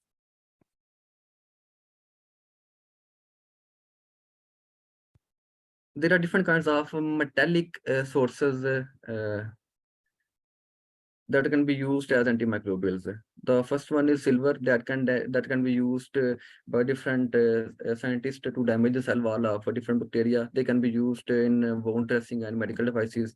The second one is copper. Copper can be used for the disruption of a cell membrane also. And the third one is palladium that can be used to treat different MRSA strains, and they disturb the activity of cell wall. The fourth important metallic source is zinc. Zinc metal can be used in the form of in coating form to minimize the replication of different microorganisms. They can be used in different dietary supplements and wound dressings and oral hygiene products. It depends upon the concentration of these metals. When the concentration is higher, they can be destructive for the microorganisms. Either it is fungi, bacteria, virus, or something, or any other microorganism. An important component is gold. The different gold nanoparticles are used, and they can be coated on. They can be used for different coatings. The coated nanoparticles can be used to treat different infections. It is one of the modern era of research and development, and different scientists are using coating of these and metallic sources to treat different infections. And another important source is iron that interfere with the enzymatic activity and with the disruption of different components of cell. Manganese can be used as an antimicrobial agent, and it is also a source of metal, and they can also disrupt the activity of bacteria by disrupting their cell wall and different components of their cells.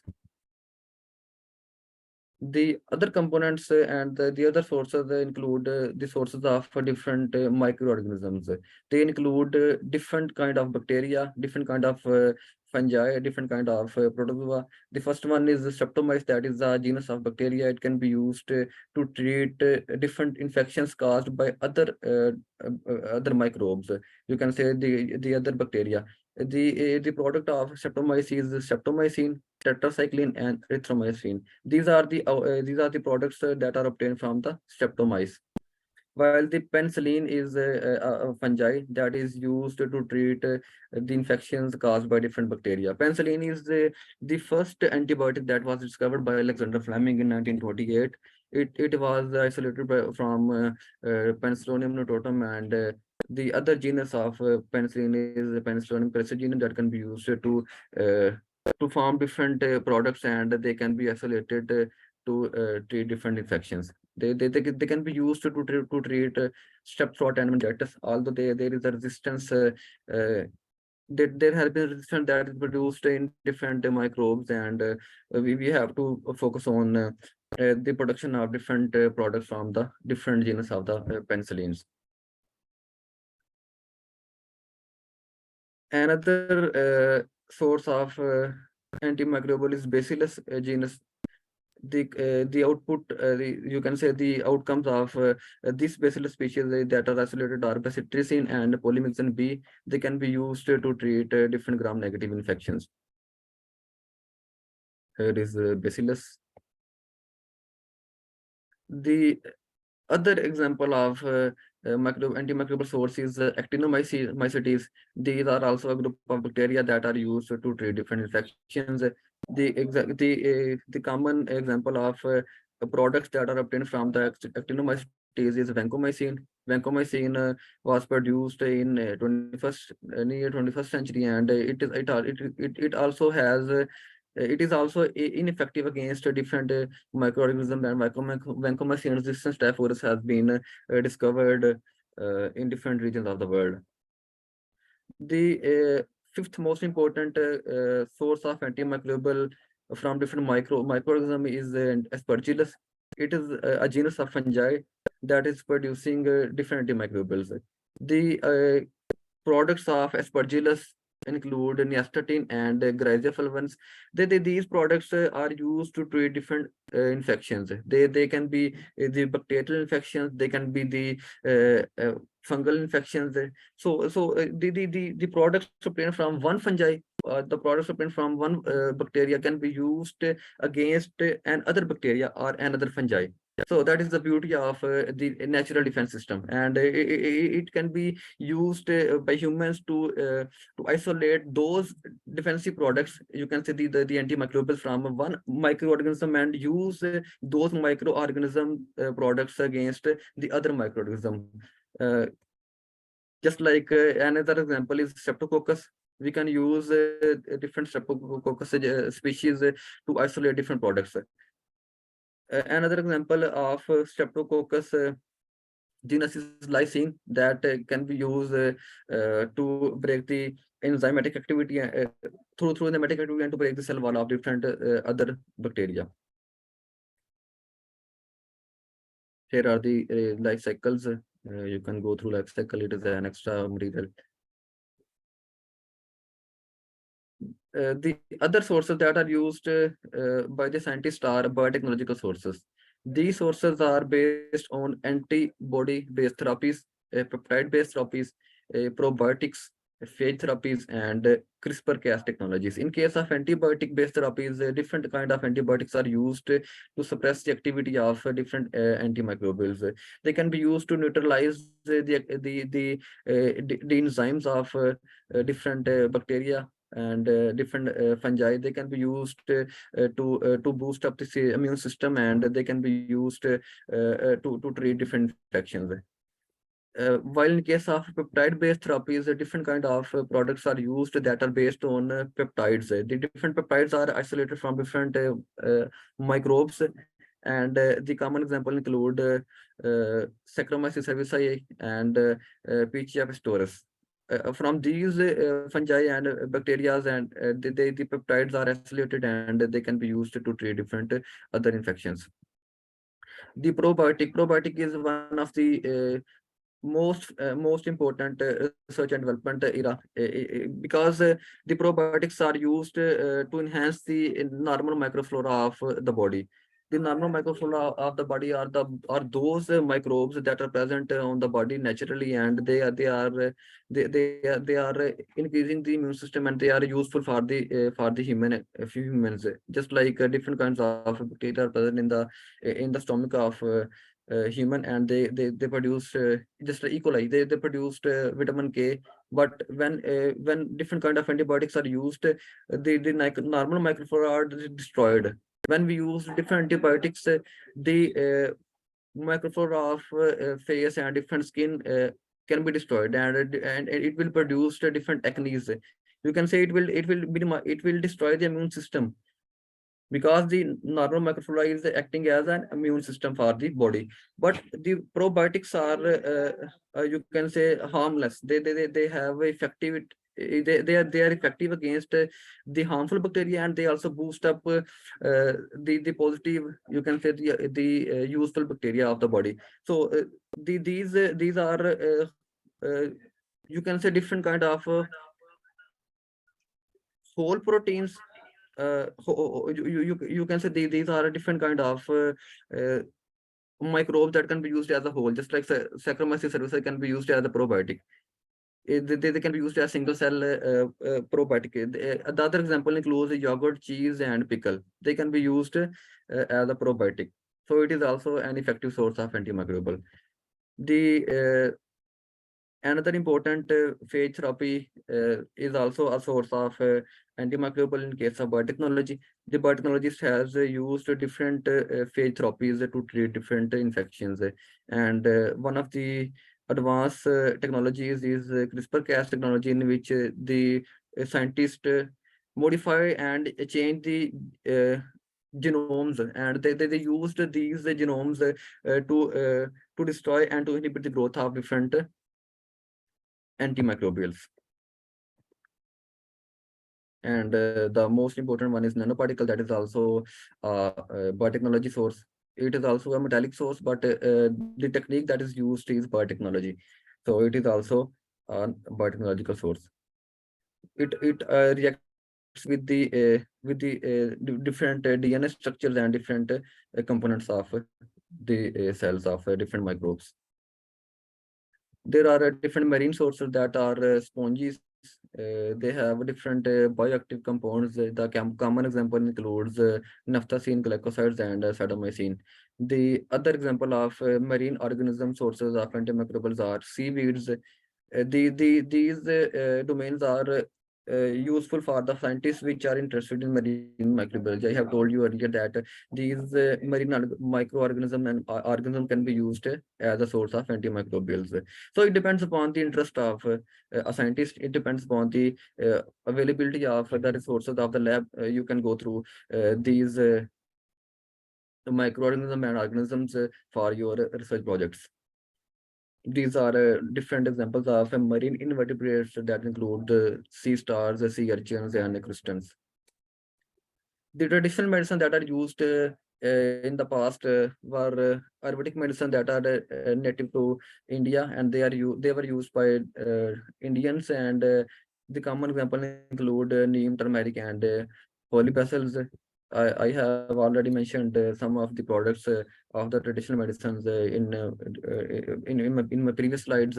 The traditional medicines of Chinese include honeysuckle, ginger, and licorice. The Native American medicines include echinacea and golden seal, and the African traditional medicine include ginger, African potato, and other traditional plants that are present in South Africa.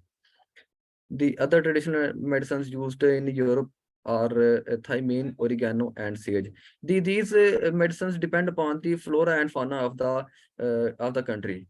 When the plant is present in a specific region, they can be used against those specific you can say microorganisms, because if a microorganism is present in Pakistan, you can say the effectiveness and the resistance of those in the resistance in those microorganisms is present in Pakistan. When in the age of globalization, when those microorganisms are transferred or transmitted to a different region of the world, they can be used. They can be susceptible to those antibiotics and different antimicrobial present in South Africa. It depends upon the collaboration and research projects, how we counter the antimicrobial resistance, how we use the antimicrobial sources, and how we use these kind of traditional medicine sources for the treatment of different infections. Here are different antimicrobial resistance facts worldwide, because when there is presence of medicines and antibiotics, the bacteria have also a defensive system that can interact with the environment and with the other medicines to produce resistance. The mechanism of antimicrobial resistance is another topic, but I would like to mention a few facts that are present worldwide to let you know the importance of this topic, and that can help that can be helpful for the designing of project and for future research. The antimicrobial resistance is present worldwide. Its rate is 1 death per second worldwide. It is 2x with the rate of as compared to the rate of COVID-19, because the number of deaths are doubled as compared to COVID-19. 30% of newborns sepsis die with the bacterial infections. That is a huge number, and the estimation death are 7 million, that will rise to 10 million till 2050. Currently, Europe, the death rates are 33,000 per year, while the WHO has reported that by 2030, AMR could force up to 24 million people into extreme poverty. It will destroy the economies of different countries, especially the underdeveloped and developing countries, and it will give a huge losses to developed countries also. So it's very much important to focus on this project and focus on this topic to minimize the losses of economy, as well as to minimize the losses of you can say the precious lives. That toll will rise to 10 million, and the WHO has estimated that it will 350 million deaths the estimation of 350 million deaths by AMR. It was also reported by WHO. UN has reported it 10 million, while the WHO has reported it 350 millions till 2050. The potential loss for world production and annual decrease in GDP will be 1.1 and 3.8 by 2050. It is also an important factor related to antimicrobial resistance. The MRSA has a 64% more deaths with the cost of $35,000, while MSSA, that is the methicillin susceptible Staph aureus, it is not a resistance to methicillin. When we compare these to MRSA and MSSA, the cost of the first mentioned bacteria, that is MRSA, is $35,000 to treat the infections, while it is $16,000, and mortality rate is 11.5. So you can estimate the losses, and you can estimate the threats of different antimicrobials from these figures. The resistance to ciprofloxacin has increased from 8.4% to 92.9%.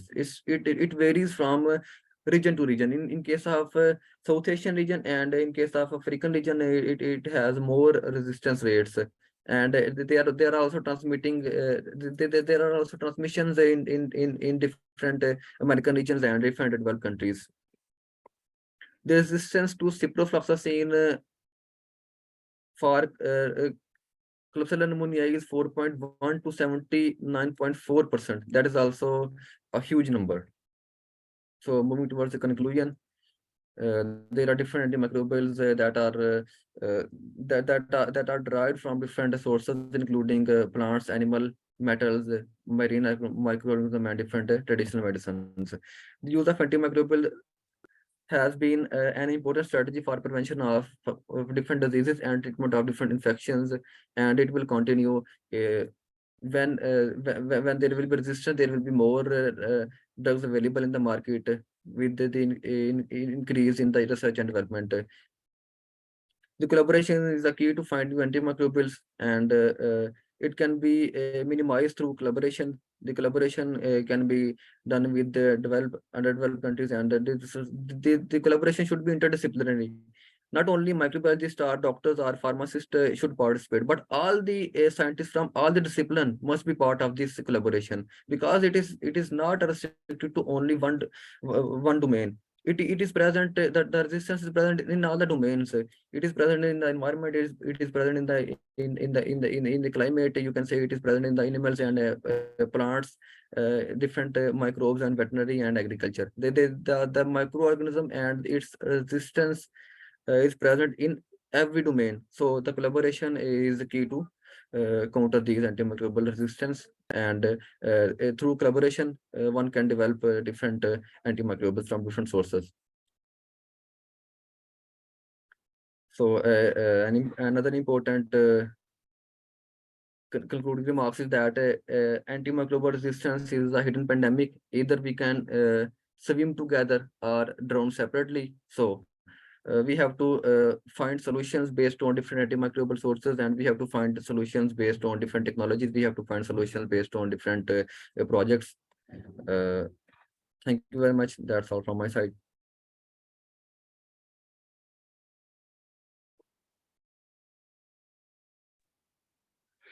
Oh, thank you so much. Thank you so much, Ali, for taking us through that wonderful presentation. I think we have learned a lot from both presentations, as well as the previous presentation by Lisa. I think it was very educative, because as we try to look at both presentations, we have learned the sources, different sources of antimicrobial drugs, and at the same time, how we can utilize these methods or these sources to come up with antimicrobial drugs using the technique that we have learned through the other presentation by Dr. Lisa. Thank you so much, and I really appreciate speakers today for creating their time and giving us this wonderful presentation. I think as the upcoming scientists or researchers, we really appreciate this, and this is very educative as far as antimicrobial resistance, as well as antimicrobial drugs research is concerned. And we really appreciate, and we do hope that moving forward, we'll also be having you in upcoming sessions, as well as mentorship, because we have students from different disciplines of learning, and we would like to bring also them and form some research groups and mentorship programs to empower them to become actually real antimicrobial research advocates. And because of time, I just would like to move directly to the QA session. And in case anyone has a question, you can either post it here on the chat, or you can raise your hand so that we save on time. And I just would like you to ask Stephen, maybe kindly you can repeat your previous question, because I missed it. It was about calculation of MIC and MLC. I think it was something related to that, if I'm not wrong. And I think that is directed to Dr. Lisa. Stephen, if you can hear me, please, you can come up your question again so that we can able to understand and get assistance accordingly. Stephen, can you hear me?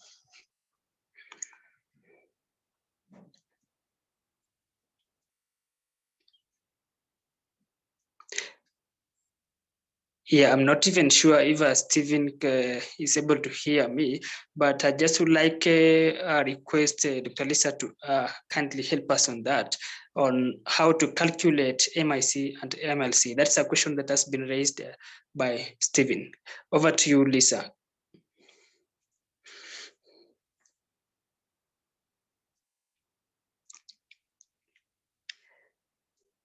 And I think that question refers to how the investigation of maybe, for example, in whichever the method previously, I think, I don't know if he refers to a micro dilution or macro dilution, but it will be good if Stephen is here with us so that we can clarify your question, please.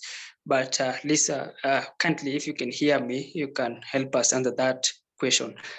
The question, I think it is about how to calculate MIC and MLC when determining the antimicrobial activity of an antimicrobial agent. Lisa, over to you. Thank you, Jimmy. Now, when you're calculating the MIC, basically MIC is the minimum inhibitory concentration, and you cannot get it from the disk diffusion method.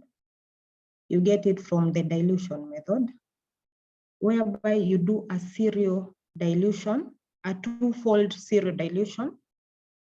For example, if you have an antimicrobial or you have a crude extract, whose concentration is maybe, let's say 500 milligrams. So you do a serial dilution, you put in tubes, and therefore the first tube will have a higher concentration than the last tube because you're diluting. Now, with this technique, you use the broth for doing the serial dilution. You dilute the antimicrobial. Then you incubate. The MIC is the lowest concentration that will inhibit the growth of those microbes.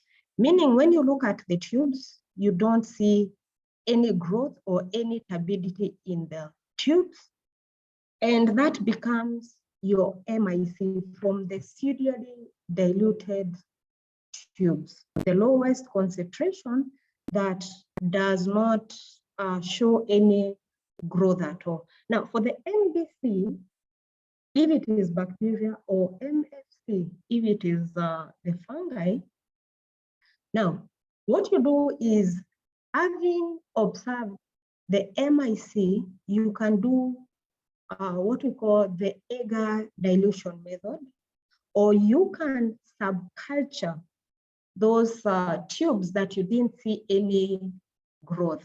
Now, those tubes that you didn't see growth, you're not sure whether the agent or the extract or the antimicrobial killed the microorganisms or just inhibited or under static effect. So what you do, you can subculture them on fresh media. You get, for example, 0.1 ml of what is left. You don't dilute further. Then you introduce on fresh media and incubate overnight. Now, if, for example, you had 5 or 3 tubes that are left that you didn't see any growth or any turbidity, each tube you get 0.1 introduced on a plate. Then in the second tube, you get another plate, introduce the inoculum, meaning you're introducing this microorganism to check if there is the agent or the extract inhibited the growth of the organism or just killed the organism. Then you incubate overnight. Now, when you incubate overnight, you check the following day for growth. Now, those plates that will show growth, that means that the agent or the extract or the antimicrobial that you are testing was just inhibiting the growth of the bacteria, but had no side effect or did not kill the microorganism. So you look at the plates that will show any growth vis-a-vis that those will not show any growth. So now the MBC becomes the lowest concentration that kills the bacteria, meaning where you don't visualize any growth, the lowest concentration from the initial serial dilution, that becomes your MBC or MLC FC if you're dealing with the bacteria, the fungi. I don't know if Jimmy have explained, but the MIC and the MBC is based on the concentration after you've done your serial dilution. What did that tube, what was the concentration of the antimicrobial agent in that tube when you are doing the serial dilution? That becomes your MIC, the lowest concentration that inhibits the growth of the bacteria, while the MBC is the minimum concentration that kills the pest microorganism.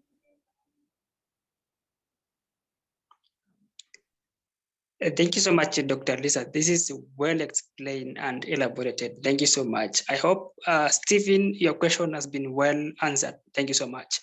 So we move to the next question that is from Sylvia. She's asking, let's first take from Amon. At what ratio do we consider bacteriostatic or bactericidal? Over to you, Dr. Lisa. What is the question? The question reads, at what ratio do we consider bacteriostatic or bactericidal? At what ratio? Yes. Now, I don't know if people have gotten, when you're doing the twofold zero dilution, can I share the slides again? I think it is easier.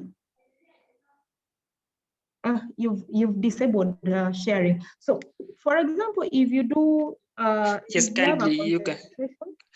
Kindly, Lisa, yeah, you can share. Yeah, Ali, please, you can make Lisa the co-host. Thank you.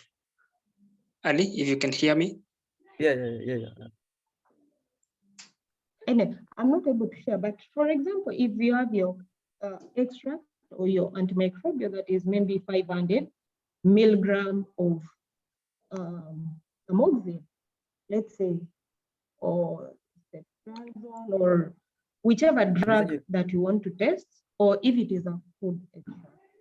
Now, when you do a twofold serial dilution, it means the next tube will have half of the concentration of that drug, meaning it is around 250 milligrams. The third tube will have half of what the second tube has, which comes to around 125 milligrams. Remember, we're doing a twofold serial dilution. Now, the fourth tube shall have 125 divided by 2, that is around 67.5 milligram, I think. Then the next will be around 33.25 milligram. So the MIC, I said, when you incubate, the list that is going to show inhibition or no growth at all, that becomes the MIC. Now, the ratio of MIC, the ratio of MIC is this. For example, if it is the third tube that has inhibitory concentration, it is 125. Am I able to share now? Yes, sure. You can now share. Let's see.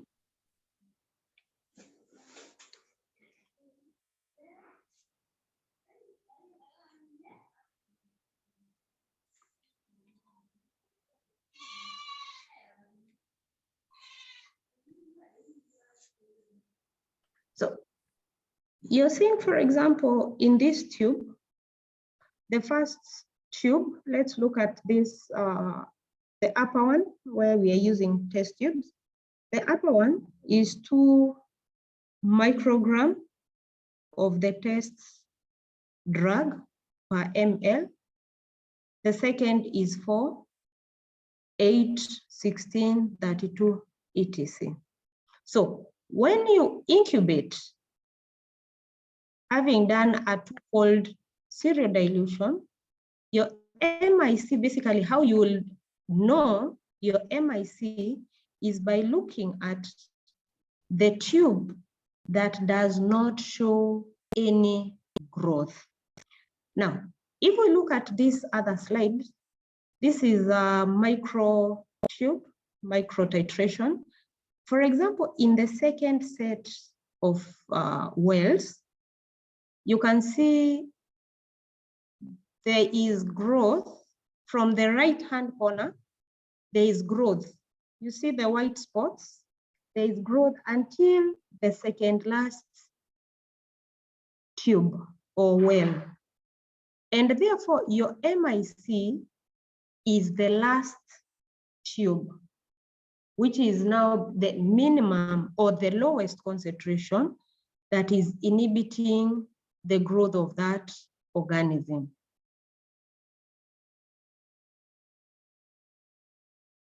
Meaning, if it were these tubes, you'd say your 16 microgram per ml of the extract or the antimicrobial is the one that has the inhibitory concentration. But you don't know if this tube, let's just go back. If we go to this second last, down, second last, or even the last down, let's say, for example, the last down, you're not sure if the first 3 tubes from the left, whether there is death of the microorganism or it was just a static effect. So what you do, you subculture these 3 tubes, each on its own plate. For example, you get 0.1 microliter of the broth here or the inoculum here, and subculture it. When you subculture, after 24 hours of incubation, 16 to 24 hours of incubation, then you check for growth on the plates. Now, if there is growth, for example, if this, that tube, when with the corresponding plate, there is growth, then you know what happened is that the antimicrobial just inhibited the growth of the organism or had static effect. But now, when there is fresh media, the organism, or there is less concentration of the drug, the microorganism is able to grow. But if you visualize no growth, then it means the antimicrobial or the extract killed the microorganism, and therefore the lowest concentration, meaning where you don't observe any growth, that becomes your minimum bactericidal concentration, meaning the lowest concentration that was able to inhibit the growth of the microorganism. Now, to get, I don't know if he was asking about the ratios. Jimmy, can you, he was asking about the ratios of? Bacteriostatic and bactericidal. The ratio. Yeah, sure. Yeah, I think maybe that is how, maybe from the understanding, or if there's a way the person can clarify the question, but that is how the question reads. At what ratio do we consider bacteriostatic or bactericidal? Thank you. Because when you say the ratio, it means vis-a-vis the initial concentration and where you're not seeing any growth. Is that what the person was asking? Yeah, sure, that ratio. But I think maybe from what I can understand from his question is trying to ask maybe at what concentration do we, or at which, what particular inhibitory concentration do we consider this particular inhibition as bacteriostatic and this one bactericidal? Maybe the difference, maybe that is what the person is asking about. Maybe the difference of a bacteriostatic agent. Is what we are calling inhibitory, meaning static. It is the static is, would I say, when you're static, meaning you're not able to move, isn't it?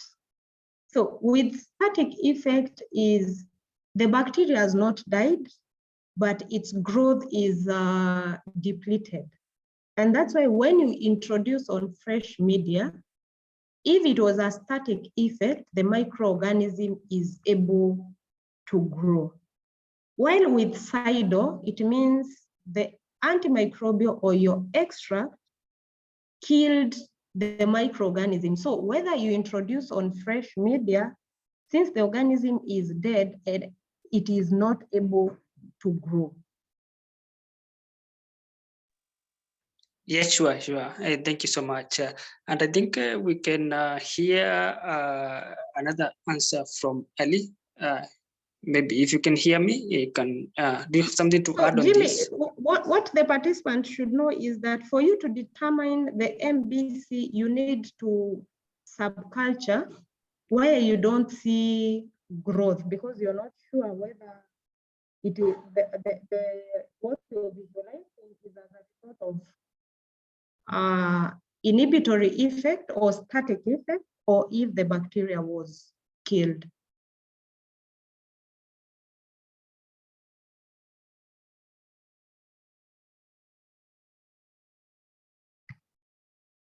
Yes, Jimmy, back to you.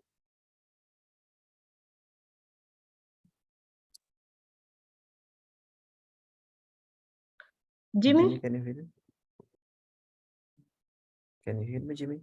Hello? Yes, Jimmy?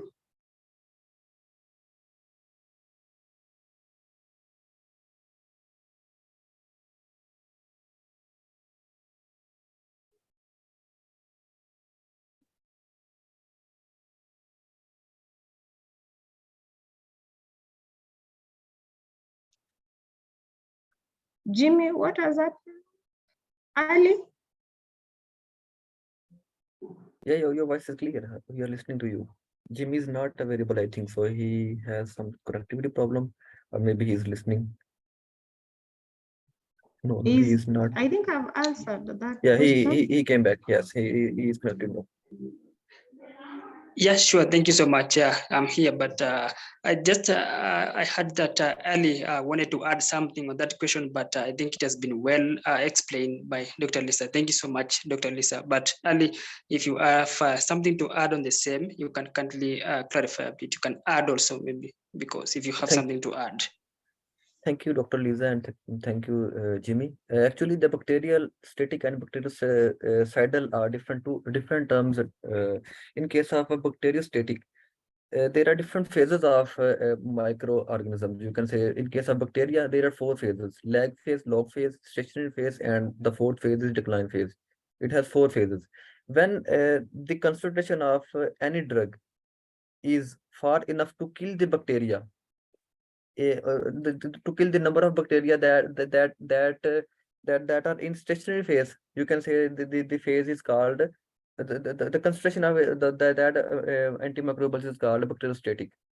When they are killing the bacteria and the concentration is declining, you can say the growth and the number of bacteria are declining, then they are called bactericidal. In case of bacteriostatic, the growing and the number of killing bacteria, you can say they are on the same rate. You can say they are on the stationary phase. They are bacteriostatic. While in case of bactericidal, the bacteria are killed by the antimicrobials. You can say the antimicrobials act on their cell wall. They rupture the cell wall of bacteria, and the fluid from the cells of different bacteria comes out, and it causes deaths. While in case of different antimicrobials that are bacteriostatic, they act on different reproductive products. You can say they act on just like folic acid that is necessary for the reproduction. In case of bacteriostatics, the drugs are acting on those the mechanism of the drugs are directly to those components of bacterial cells that are necessary for the reproduction, for the, you can say, for the multiplication, that are necessary for their multiplication. So the bacteriostatics are those drugs that affects the reproduction mechanism of those bacteria, and they decline the growth of those bacteria. While the bactericidal, they kill the bacteria, they act on different components of the cell, and they kill those bacteria. Basically, it is linked with the growth, and you can say the concentration of each antimicrobial is different for different microbes. For different bacteria, the concentration of drug is different. You cannot identify the concentration for you can say you can't identify a range for all kind of bacteria. It varies from bacteria to bacteria. So the concentration of bacteriostatic and bactericidal is different. It always depends upon the type of bacteria and the drugs that is used. Thank you so much, Ali. I think that explanation is now perfect, and I think the person now has got the question well answered. And thank you so much, also, Dr. Lisa, for explaining the same. Do we have any question, please? I think I have missed the other question because I think still experiencing some technical issues here because of electricity, but. If we have any other question, kindly you can we can raise up our hands, or we can now post again, because I think I have missed some of the questions that have been raised there before. But because of time, kindly we just take one more question. Kindly, if you're able to raise up your hands or just paste it here. One more question, please. Thank you.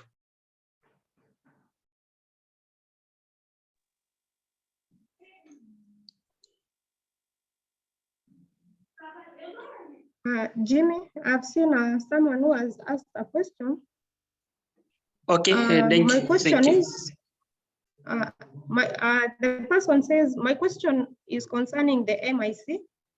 How can you determine the MIC based on turbidity when you're working with colored extract? Thank you for that question. I will share again, as I told you, if you're working with colored extracts that are masking and you may be doing broth dilution, then the best technique that you can adopt is the agar dilution method. This is because it enables you to identify your MIC even if the extract is coloring or is not able to show turbidity when you do using the broth dilution technique.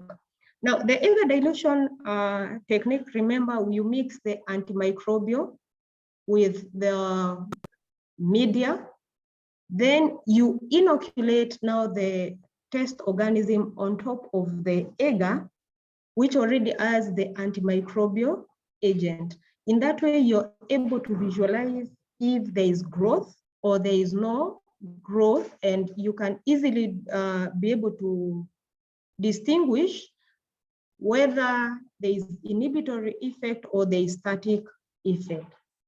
So the person who asked the question, the best, if you're dealing with colored extracts and you want to see the MIC, I would advise you use the agar dilution method and not the broth dilution method. I hope I'm clear. Yeah, that is very much clear. Thank you so much, Lisa. And I don't think we have any other question. Yeah, but also if we have more questions, I would like to request the colleagues to send them. But let's kindly take one Jimmy, question. I think if you're not able to see from your side, I'm seeing someone has asked, another question is about natural sources. I think she's referring about sources of antimicrobials. Another question is about natural sources. We realize that most plants and animals give us a variety of a variety of natural sources. We realize that most plants and animals give us a variety of sources. How best can we extract them? And if eaten, don't they affect even the normal flora, since they can be microbiostatic or microbiocidal?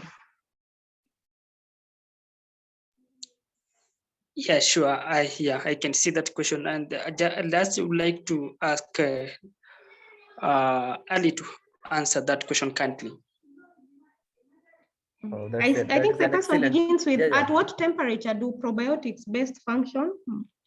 Most of the time, we take very cold yogurt.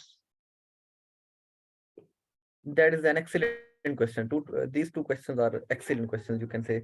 The first one is at what temperature we used probiotics. The temperature varies with the variations of probiotics, because at cold temperature we use the yogurt, but the bacteria that are present in the yogurt are lactobacillus lacticus and lactococcus. When we use yogurt as a probiotic, the temperature should be between 20 to 30. That is best suitable temperature for the lactobacillus and lactococcus. While in case of you can say milk, that is also a probiotic, the temperature should be between 35 to 40, you can say, because the lactococcus has variations with respect to temperature. So the lactobacillus and lactococcus, they are the major bacteria that are used as a probiotic in yogurt and milk. So the probiotic intake depends upon the type of probiotics. As I told you earlier, that the bacteria that are present in the probiotic depends upon the depends upon the temperature depends upon the type of bacteria which is present in the probiotics. So it depends upon the type of probiotic and the type of bacteria which are present in the probiotic. The best suitable temperature for the yogurt and milk is between 20 to 30, you can say. While in case of different products that are used as probiotic, the temperature varies. Another question that has been asked by Sylvia, I think so, in which he or she mentioned that there are different sources of antimicrobial that are natural, and when we eat a different plant and animals, they can also produce a different antimicrobials. So they can be dangerous for the normal microflora of the body.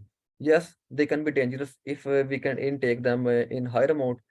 Any any antimicrobials that is taken in higher amount, either in extracted form or in the form or directly from the animals or plant, is dangerous for the normal microflora. When we take a different plants as a food, they contain less concentration of antimicrobials, although they contain different concentration. While the antimicrobial drugs that are isolated from different plants, you can say from neem and from different other flowering plants, they have a higher concentration of those antimicrobials. As Dr. Lisa has told you about the MIC and MIC values and FIC values of different drugs, it is linked with those MIC's values.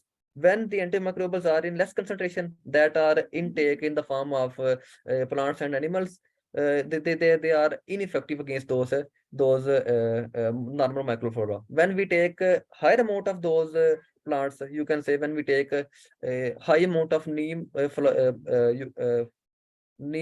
it will definitely affect your normal microflora. So it always depend upon the usage of that plant and upon the consumption of the animal food. Are you clear? Yes, that is clear. Thank you so much. I think that is perfect. Well, thank you. So I think we have another quick question from Ibrahima. He's asking, what is the contribution of biotechnology in the fight against antimicrobial resistance, and most particularly in Africa? So briefly, the contribution of biotechnology in the fight against MR. Currently, we can give this question again to Ali, briefly, please. Yes, please. I am unable to hear you, Jimmy. Yeah, can you hear me now? Yeah. So yeah, the question reads a question from Ibrahima, and he is asking, what is the contribution of biotechnology in the fight against antimicrobial resistance? What is the contribution of biotechnology in the fight against antimicrobial resistance in Africa? Yes. Sorry for the inconvenience. I do not have any technology related to Africa, but actually I have given you the technologies which are present in different regions. Actually, I am not. I do not have specific knowledge with respect to Africa. Yeah, sure. Because I think the question, just the person wanted to know how we can utilize biotechnology to come up with antimicrobial drugs, and he wanted to know maybe if there is some progress in the use of biotechnology in Africa on the same. But generally, I think we have a brief overview on how we can utilize biotechnology to come up with antimicrobial drugs. I think that would be okay. We can discuss about the contribution of Africa, maybe, because I think also in Africa there is a little efforts on utilization of biotechnology as well as let's say biotechnology in antimicrobial research and development. But I think maybe we can just touch a bit about how we can utilize biotechnology to come up with antimicrobial drugs.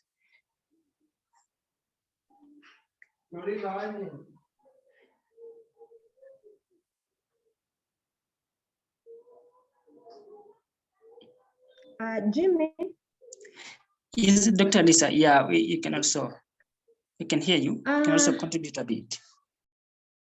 Yes, thank you for that question, whoever asked that question. Biotechnology basically plays a big role in the discovery of antimicrobials, not only antimicrobials, but even vaccines, even in the diagnosis of these microbial infections. But in most African countries, we are not privileged enough to afford these technologies. However, they're in use. Maybe we can have another day for the discussion of some of these technologies as far as drug discovery is concerned. Maybe we can also have another talk on use of biotechnology in vaccine development. But I would say per se, because I think the question is how, if I'm not wrong, the question was contribution of biotechnology in the fight against antimicrobial resistance. There is a lot of research, like for example, you're seeing even with TLC, there are novel techniques that are adopting the biotechnology aspects as far as drug discoveries are concerned.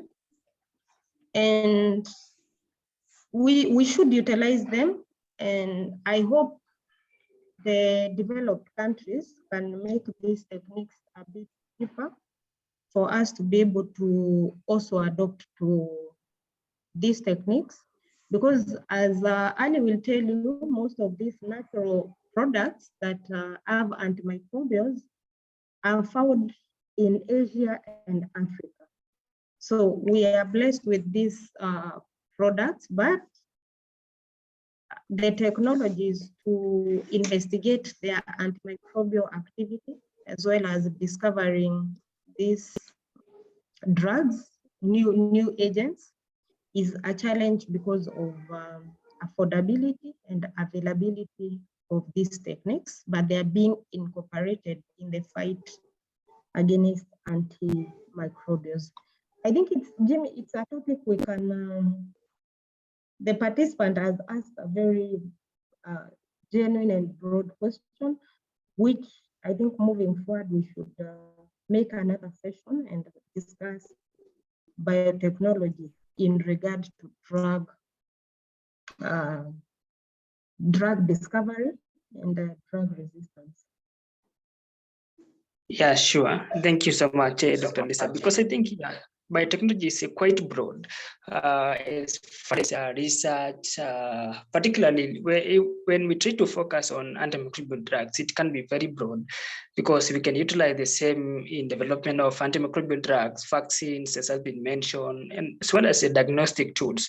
And I think there's much to be talked in that topic. I think we can organize for another session because it's very broad, and I like to ask Ibrahima, the one who asked the question, that possibly maybe we can organize this in the next month. Thank you so much. I think we can quickly touch on the last question here, and I just want to read it. Most of our physicians in Africa don't prescribe probiotics for a course of antibiotic treatment therapy like their fellow counterparts in Europe, more specifically in this era of antimicrobial resistance. How can they improve here? Thanks for the presentation. That is a question from Bruce. Dr. Lisa, can you hear? Did you hear that? The question reads, how can we or how can they improve here? Maybe as far as prescription of antimicrobials in Africa is concerned in comparison to Europe. Thank you, Jimmy. I don't know who asked the question, but probiotics are really, but actually I've seen these days in pharmacies, you'll get these probiotics. It is essential because especially after administration of broad spectrum antibiotics, which can end up clearly interfering basically with the normal commensals or the normal flora, you take the probiotics so as to help with the growth of the normal commensals or this normal flora that help in fighting against the pathogenic organisms. One of the reasons I think the doctors in Africa don't prescribe the probiotics is the costs involved. Two, you find also the availability, but as I've told you, these days, they are now in the market, they are now more available. And then I think also the knowledge. We need to educate the health workers on the essentials or the uses of these probiotics and why they are essential for administration, especially if you have given a patient broad spectrum antibiotics for a long period of time, which clears the normal flora. So in short, it's about knowledge, availability, and affordability. That prohibits most of the African doctors from prescribing these probiotics, because you'll find you may prescribe, but the people cannot afford. Majority of people in Africa may not afford these drugs. So they see them like these probiotics, they're not drugs. They see them more of a luxury, but they are essential. So it's about knowledge, costs, and affordability. Okay, thank you so much, Lisa. I think that is well answered, and thank you so much for that elaborate answer. I think we don't have more questions, but in case we have some other questions left untouched, kindly I just would like to request the rest of us to forward all the questions to me. We have a platform where we always discuss some of these concepts as far as MR and all that antimicrobial research is concerned. We can take the question there, and as well as we get in touch with our mentors. We also have contacts here with Dr. Lisa as well as Ali Hassa we will be able to share with them the questions in case of more clarifications are required. Thank you so much. So up to this far, I just would like to appreciate everyone, and because of really your patience, creating your time to attend this session. It has been impactful, and it has been educative, and I think it is now, I think, our turn to utilize the knowledge that we have obtained to create an impact as far as antimicrobial resistance is concerned. Remember, it's a global burden that we intend to curb as a team.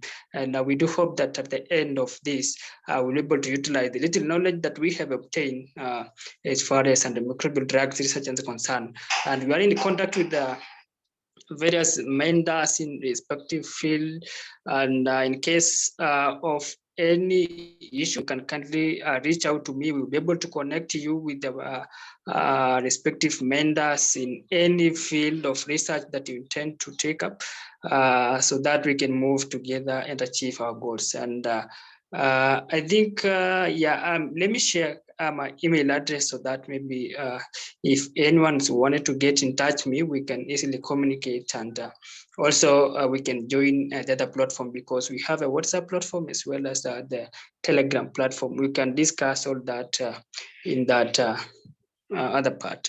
So let me kindly give Lisa to say something as you wind up the session. Then after that, Ali Hassa, you can also share something. So over to you, Lisa.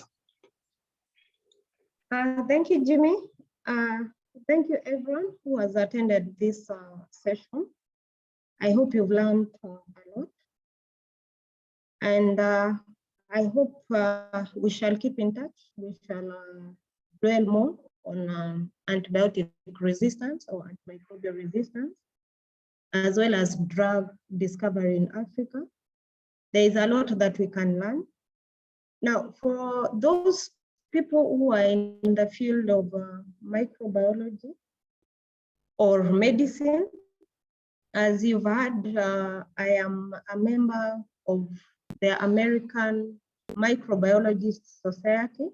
Probably through your platforms, your WhatsApp, your Telegram, we'll communicate further on how you can join and benefit from the American Society of Microbiologists, because there is always a lot to learn. There is a lot of interaction. There are a lot of benefits of being a member of that society, but I'll diverge more details in upcoming session. I hope we keep in touch, we keep more presentations, we get to learn from each other. And I really appreciate, Jimmy, you're doing a great job. And I really appreciate for having contacted me. I've had a lot to learn. And moving forward, this should not be the last. I think this is just the beginning. Otherwise, thank you very much. For our Nigerian brothers and sisters, vote wisely, vote peacefully, and I wish you a nice transition. Thank you very much. Nice weekend, everyone. Thank you so much, Lisa. Thank you. I really appreciate that you're always available, and you accepted to help us in this presentation, and also willing to help us as we move forward. Thank you so much, and I'm just really grateful. Thank you. Now, I just want to also give Ali to give a final remarks as we wind up the session. Over to you, Ali. Thank you very much, Jimmy, and the whole management of South Africa. It was an outstanding and a session that will help different scientists for the development of different research and development projects. It will definitely help to counter the antimicrobial resistance, and it's a nice approach to spread the knowledge worldwide. You are doing a fantastic job, and thank you for your invitation, and a special thanks to all the audience and all the researchers for their patience and for listening such a long webinar. Thank you very much. Thank you, all of you. Thank you so much, Ali. Thank you so much. I appreciate also for also accepting our invitation. It has been a while. We have been in contact with you almost, I think it's almost half a year now. And thank you always for being available. And I really appreciate it because even as we move forward, I think, yeah, as been mentioned by Dr. Lisa, it is just a beginning. Yeah, we are going to work together with you guys. And yeah, I hope we will achieve a lot together. And also, I also appreciate the fact that Students Against Superbugs Africa is comprised of different professionals from different fields of learning. And it's our role, all of us, to utilize our knowledge and skills to curb this global pandemic of antimicrobial resistance. And having these mentors around is really make us happy. And it also motivates us as we move forward in research against antimicrobial resistance, as well as other programs, because we do a lot apart from research. We also have empowerment programs that like community empowerment programs, like we have also the writers and content creators program and all other programs, including gamification programs, trying to incorporate other students from other fields of learning into the prevention of antimicrobial resistance. Thank you so much. And I just want to end our session today. Maybe, and we hope to meet in the next few days to come in other webinars to come. And thank you so much, everyone, and have a wonderful weekend and have a wonderful time ahead. Thank you so much.